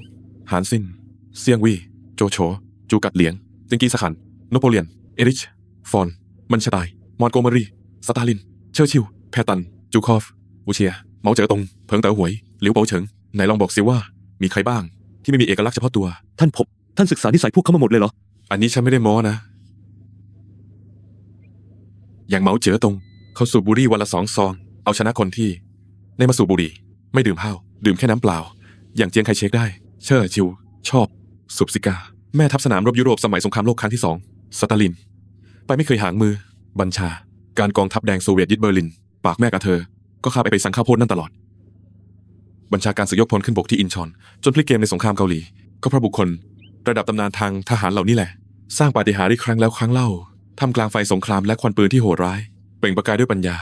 และประกายแห่งจิตวิญญาณมนุษย์ ความหมายของท่านคือครั้งนี้ก็เป็นการวัดกันที่นิสัยละ และเป็นการเดิมพันด้วย IQ เราเป็นทหารไม่ใช่แฟนคลับทหาร แฟนคลับเห็นแค่อาวุธกับสเปรย์แต่เราต้องสนใจ ปัจจัยสำคัญที่ตัดสินแพ้ชนะของสงคราม คือบุคคลสำคัญที่เป็นหัวใจหลักในการบัญชาการรบ กองพลน้อยยานเกราะกับกองพลน้อยบินฐานบก ฝ่ายหนึ่งได้ ชื่อว่าเป็นราชาแห่งการรบภาคพื้นดิน อีกฝ่ายได้ชื่อว่าเป็นพญาอินทรีจู่โจม สุดท้ายใครจะเป็นเจ้าแห่ง SJ ยังบอกยากนะ บอกยากจริงๆ คุณวิเคราะห์นิสัยผางไว้แล้วไม่ใช่เหรอ แล้วเจียงไห่ล่ะเขารู้จักฉันดีทุกอย่าง เจียงไห่เป็นแค่ผู้พันกองพันจู่โจมที่ 1 ตัดสินใจแผนการรบของลู่จวินอีเฮาไม่ได้หรอก จริงๆคนที่ฉันดูไม่ออกที่สุด ก็คือผู้การจั่วถงโจวิน หมอนั่นฉายาแมวเท่า เจียงไห่บอกฉันจนป่านนี้ยังเดาใจอาจารย์เขาไม่ออกเลย จริงๆฉันดูเกมออกแล้ว เขาใช้วิธี เฉพาะตัวรับดาบเล่มหนึ่ง เขากำลังตีดาบ ดาบเล่มนั้นก็คือเจียงไห่ ไม่มั้ง2 คนนั้นเป็นไม้เบื่อไม้เมากันมาตลอดนะ คุณเข้าใจผิดแล้ว แมวเท่าเจ้าเล่ห์ก็ตรงนี้แหละ ต่อหน้ากดดัน รับหลังปล่อยอิสระ ตั้งใจจะปราบพยุดเหยี่ยว ปราบพยศเดียวเหรอ นี่เป็นวิธีฝึกเหยี่ยวของชนเผ่าล่าสัตว์ เจียงไห่ก็เหมือนอินทรีที่หญิงพยองเดือรั้นไม่เชื่องจัวถงเจวินก็เหมือนนายพรานที่จะปราบเขา ตั้งแต่นิสัย จิตใจไปจนถึงศักดิศรีเขี่ยวเข็นเขาอย่างหนัก ไม่ไว้หน้าเลยสักนิด พอเจียงไห่ไม่เข้าใจก็จะเริ่มต่อต้าน แมวเท่านั้นวางแผนมาลึกซึ้งทั้งปราบพยศและปล่อยให้บิน เจียงไห่กับจัวถงเจวินก็เป็นแบบนี้ ความสัมพันธ์ที่ตัดกันไม่ขาด ผู้การตอนนี้โจถงโจวินยังไม่มารับตำแหน่งไม่ใช่เหรอ ฉันว่านี่แหละ คือเขากำลังปล่อยเหยี่ยว ปราบพยศก็เพื่อปล่อยบิน จัวถงจวินเป็นผู้การแต่ไม่มารับตำแหน่งสักที ก็เพราะอยากให้เจียงไห่มีพื้นที่ให้เขาบินได้อย่างอิสระ แต่เจ้าถงจวินกับกัวเซิ่งหยางไม่เคยปล่อยให้เจียงไห่บินสเปสปะตามใจ แต่ให้เขาเรียนรู้ท่ามกลางการปฏิรูปกองทัพปีกกล้าขาแข็งขึ้น ความคิดโตขึ้น เรื่องพวกนี้คุณดูออกหมดเลยเหรอ ตอนที่กัวเซิ่งหยางมาหาฉันบอกว่าจะส่งเจียงไห่มาฝึกฝนที่กองพลเราฉันก็เข้าใจเจตนาของเขาแล้ว กองพลบินฐานบกเรื่องการสร้างคนเนี่ย ทุ่มเทจริง สนาลีท่านสนาธิการ ได้เส้นทางบินของลู่จวินอีห้าวมาแล้ว เยี่ยมมาก มาดูนี่ ๆ หน่วยสอดแนมไซเบอร์ของเราเจาะระบบควบคุมการบินของเขต F เจอข้อมูลว่าฝูงบินใหญ่ของลู่จวินอีห้าวกำลังผ่าน สั่งกองพันปตปฏิบัติการทันทีลอบโจมตีลู่จวินอีห้าวจากพื้นสู่อากาศ ผู้การนี่มันนอกเขตรับผิดชอบของเราแล้วนะ เราข้ามเขตไปสกัดลู่จวินอีห้าวจะไม่เกิดปัญหาเหรอ เคลื่อนพลนิดหน่อยใครจะมาสน ถึงจุดซุ่มโจมตีแล้ว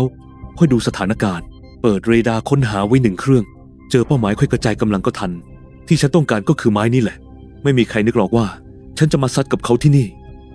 โดยเฉพาะกองพันจู่โจมที่ 1ที่เป็นกำลังหลัก ถ้าสอยฝูงบินเขาได้สักฝูง ต่อให้เรื่องถึงเบื้องบน รู้ว่าวัดฝีมือกับฉัน เจเขาต้องหวั่นบ้างแหละ บวกกับที่คุณพูดเมื่อกี้ อาศัยจังหวะที่เขายังตั้งหลักไม่ได้ จัดการเขาก่อนสักดอก สงสัยการซ้อมรบยังไม่ทันเริ่ม พี่น้องทัพอากาศบกคง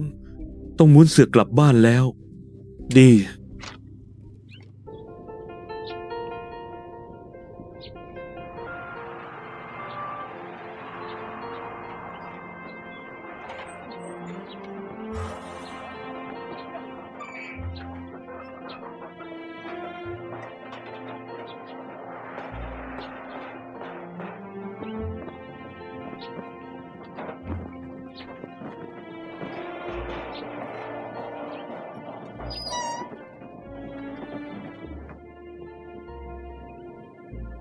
ตรงหน้า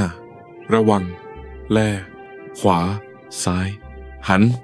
ซอยเท้า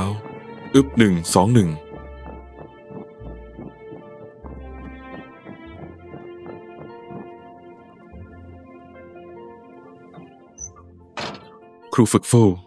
คุณพานักเรียนมาเองเหรอครับ มีครูฝึกมากับผมอีกหลายท่าน ดี หลังอาหารเย็น ท่านพบ อยากพบนักเรียนหน่อย ทราบค่ะ ครั้งนี้โรงเรียนส่งนักเรียนมาดูการซ้อมรบของจริงถึงสนาม ท่านรอง กูเป็นคนจัดการเองทั้งหมด ถูกต้อง เจตนาของท่านก็คือ ให้นักเรียนนายร้อยสัมผัสบรรยากาศสงครามให้เร็วที่สุด เข้าใจว่าอะไรคือสนามรบ อะไรคือกลิ่นดินปืน อะไรคือการซ้อมรบ ฟังเสียงปืน เสียงระเบิดให้เยอะหน่อย สนามซ้อมรบ ก็เป็นห้องเรียนแบบหนึ่งนี่นะ ค่ายเก็บตัวของลู่จวินอีห้าวอยู่แถวนี้ไหม ไกลอยู่ ห่างไป50 กว่าโลเนี่ย อยู่ที่สนามบินภาคสนาม 403 นู่น ทำไมครับผู้จะไปเหรอ ผมอยากไปหาเจียงไห่หน่อย งั้นต้องรีบหน่อยนะครับ ลู่จินอีห้าวกำลังจะย้ายฐานแล้ว พวกเขาไม่ร่วมซ้อมรบหรอ พวกเขามีภารกิจใหม่ เพิ่งได้รับคำสั่งเมื่อเที่ยงนี้เอง เอาอย่างนี้ เดี๋ยวผมจัดรถให้ครูทันทีเลย ครูออกเดินทางตอนนี้เลย ได้ขอบใจมาก ไปกัน หงเซิง ท่านประธาน รอฟังข่าวดีจากคุณนะ ขอให้พวกคุณโชคดี ขอบคุณครับท่านประธาน งั้นผมจะรอต้อนรับท่านที่สถาบันออกแบบ สวัสดีครับ รักษาตัวด้วย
นี่คืออะไรคะ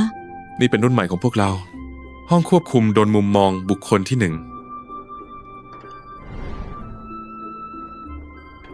ใช้บังคับโดรนระยะไกลได้ คุณลองดูซ้ายขวาสิ ดูสิภาพชัดเจนมาก คุณถัน ท่านประธาน เชิญทางนี้ครับ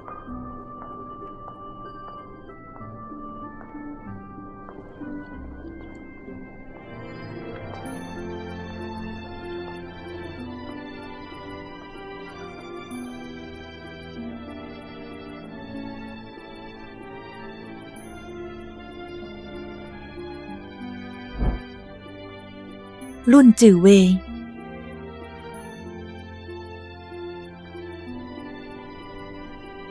ครับ ตั้งตามชื่อของคุณครับ ใช้ชื่อฉันเหรอคะ จะดีเหรอคะ หัวหน้าวิศวกหลิวบอกว่า นี่เป็นการตัดสินใจของผู้จัดการหงเซิง พอ ทุกอย่างที่นี่ไม่เกี่ยวกับฉันแล้ว ไม่หรอกคุณถัน หงเซิงพูดเสมอว่า ดื่มน้ำไม่ลืมคนขุดบ่อ เขาพูดถึงฉันว่าไงบ้าง หงเซิงบอกว่าเงิน60 ล้านตอนเริ่มก่อตั้งฐานจือเวยเป็นคนลงทุน ถ้าไม่มีเงินก้อนนี้ เราก็ไม่มีทางมาถึงวันนี้ แม้พ่อของเธอ ท่านประธานฐานจะมอบเงินก้อนนี้ให้เราเป็นการลงทุน แต่ฉันไม่มีวันลืมสิ่งที่จือเวยทำให้ การตั้งชื่อ โดรอนลำนี้ตามชื่อจือเวยคือคำสัญญาและความเคารพที่บริษัทมีต่อท่านประธานฐาน และความซาบซึ้งใจที่เขามีต่อคุณตลอดไป แล้วเขาอยู่ไหน เขาพาหน่วยบินออกไปแล้ว อีกครึ่งเดือนถึงจะกลับ รบกวนฝากบอกเขาด้วย ฉันอยากเจอเขามาก ฉันต้องขอบคุณเขา ได้ครับ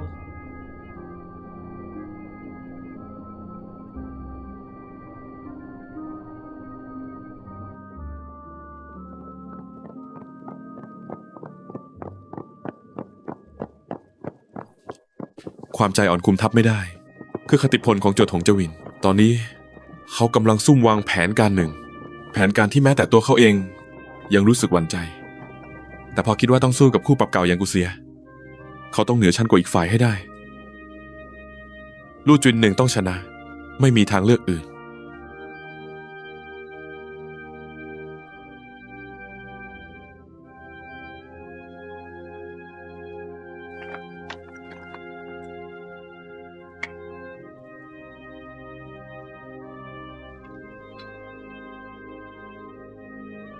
ผู้การ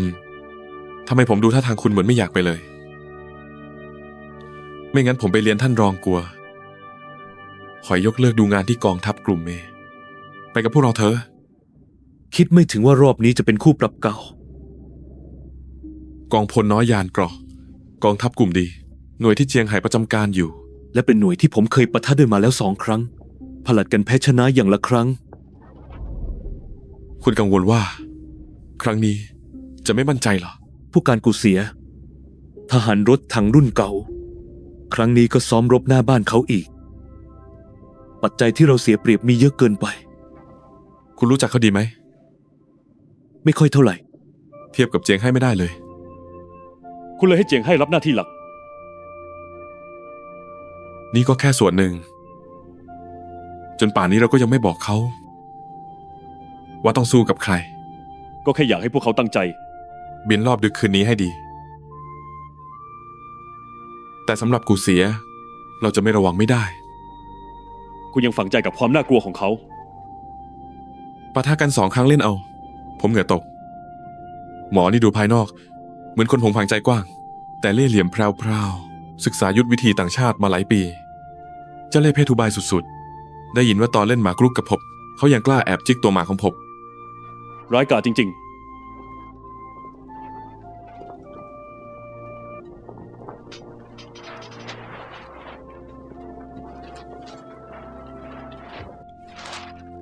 ปากกา นี่คือเส้นทางบินปัจจุบันของเรา ๆ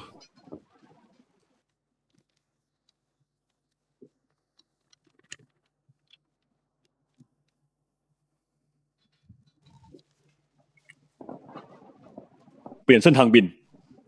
เส้นทางนี้สำหรับลู่จวินหนึ่งเปรียบเสมือนยิงปืน นัดเดียวได้นก3 ตัว 1. หากกูเสียดักโจมตีผมกลางทาง การเปลี่ยนเส้นทาง อาจทำให้แผนรับมือของเขารวนได้ 2. ฝูงบินกลางคืนลัดล่อหุบเขา ถือเป็นบททดสอบใหม่สำหรับลู่จวินหนึ่ง เราจำเป็นต้องลองดูสักตั้ง 3. บุกทะลวงเข้าฐาน เอสเจจากที่ตะวันตกเฉียงใต้ แถมยังหลบการตรวจจับของเรดาร์ได้ กูเสียดาวทางเราไม่ออก เขาก็อาจจะปรับเปลี่ยนการวางกำลังที่มีอยู่ ขอแค่เขาขยับ เราก็จะรู้การวางกำลัง และแผนการรบของเขาได้อย่างทะลุปรุโปร่ง เขาเป็นเจ้าถิ่นมังกรพลัดถิ่นยังไงก็แพ้งูเจ้าที่ ต้องล่องูออกจากรู เราถึงจะเห็นโอกาสเพดอดศึก ยังไงซะจุดแข็งของพวกเรา คือความเร็วทางอากาศที่เหนือกว่ารถถังภาคพื้นดิน ขืนเขาเอาแต่ซุ่มเงียบ เราจะเป็นฝ่ายเสียเปรียบซะเอง จู่ๆก็เปลี่ยนเส้นทางบิน บินฉีกออกนอก เส้นทางเดิม ไร้การนำร่องจากภาคพื้นดิน แถมยังเป็นการบินกลางคืน มันจะอันตรายเกินไปไหม คุณแจ้งเรื่องนี้กับเจียงให้เขาเป็นคนตัดสินใจ ถ้าตกลงจะเปลี่ยนเส้นทาง ต้องแจ้งหอการบินล่วงหน้าครึ่งชั่วโมงก่อนหักเลี้ยว ครับ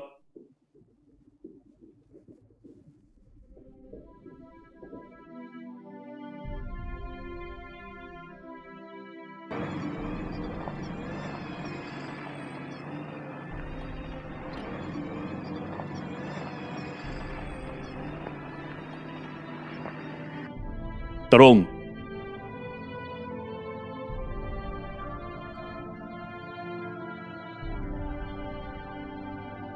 รายงานสหาย รักษาการสนาธิการ หน่วยรบซ้อมรบทัพบกหมายเลข 1 รวมพลเรียบร้อย เชิญสั่งการ พัก ทราบ พัก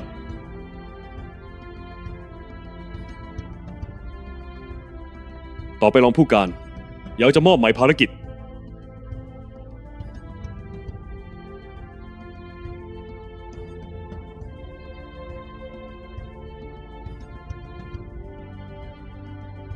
สหายทุกท่าน จะประกาศลำดับขบวนบินเคลื่อนย้าย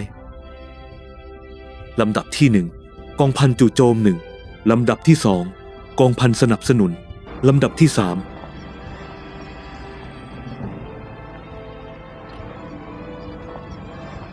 ควันเดี่ยวตั้งตรงกลางทะเลทราย อาทิตย์อัสดงกลมโตเหนือแม่น้ำยาว พบทหารมาลาตระเวนที่ด่านเซียว แม่ทัพใหญ่อยู่ที่เขาเยี่ยนหราน ครูฝึกฟู่นี่กรของหวังหวยใช่ไหม ใช่ ผมเคยอ่านตอนเรียนมัธยม แล้วก็ลืมไปเกือบหมด เมื่อกี้เห็นแสงยามเย็นสวยขนาดนี้ บทกลอนก็ผุดขึ้นมาเอง คุณคงอินกับบรรยากาศสินะ ถูกต้อง ดูเว้งว่างๆเปล่า แต่กลับให้ความรู้สึกยิ่งใหญ่ตะการตา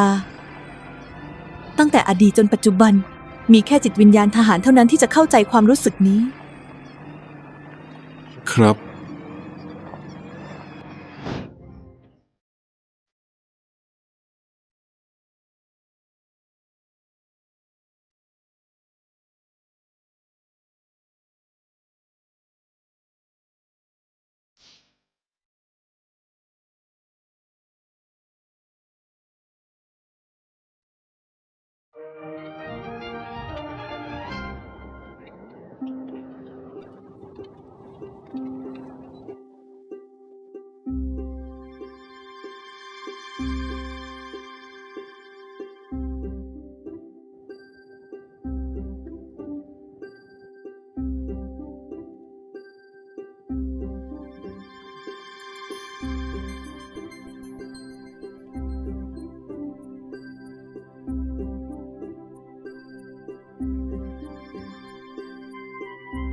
นี่อะไรครับ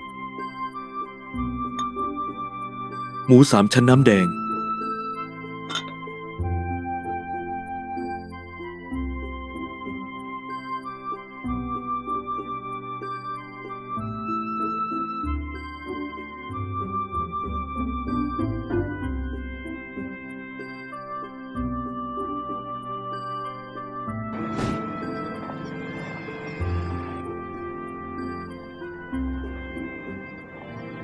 ครูฝึกฟู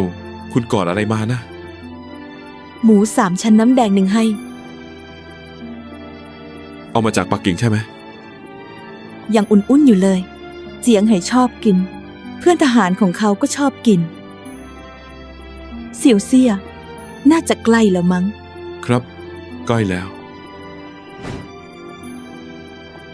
ซอครับ พวกเราอยากกินหมูน้ำแดง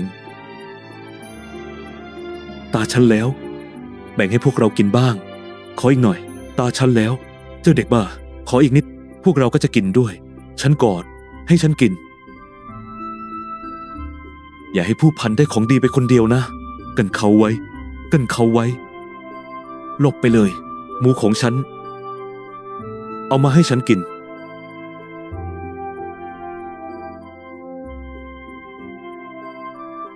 หอมไหม หอม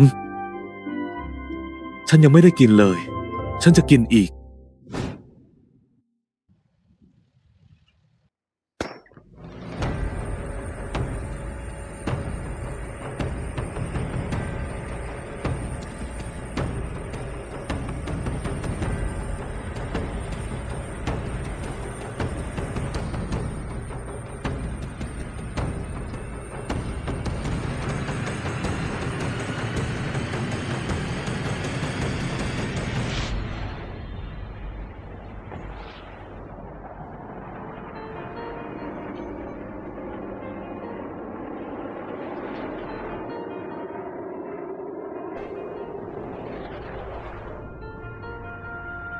นึกว่าจะได้อยู่ที่นี่สักเดือนกว่า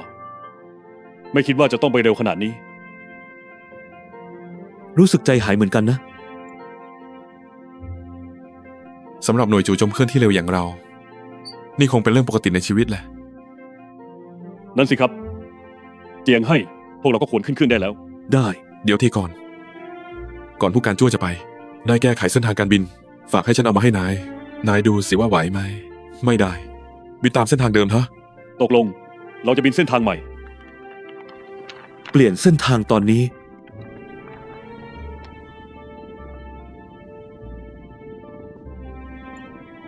เปลี่ยนเส้นทางบินกระทันหัน ไม่ใช่ว่าทำไม่ได้ แต่นี่มันไม่ใช่เส้นทางบินปกติ พวกเราไม่เคยบินผ่านมาก่อน แถมช่วงที่อันตรายที่สุด คือต้องบินทะลุหุบเขาใหญ่ บินตอนกลางวันยังพอว่า บินกลางคืนมันอันตรายเกินไป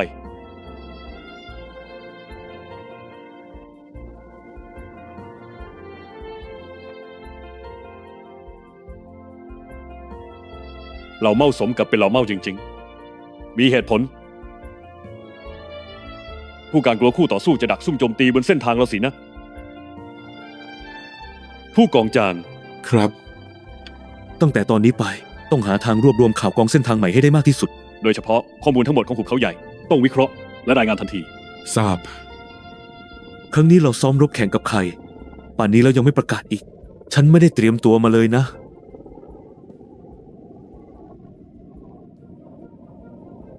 กองพลน้อยยานเกราะกองทัพกลุ่มดี ใครนะ กูเสียเหรอ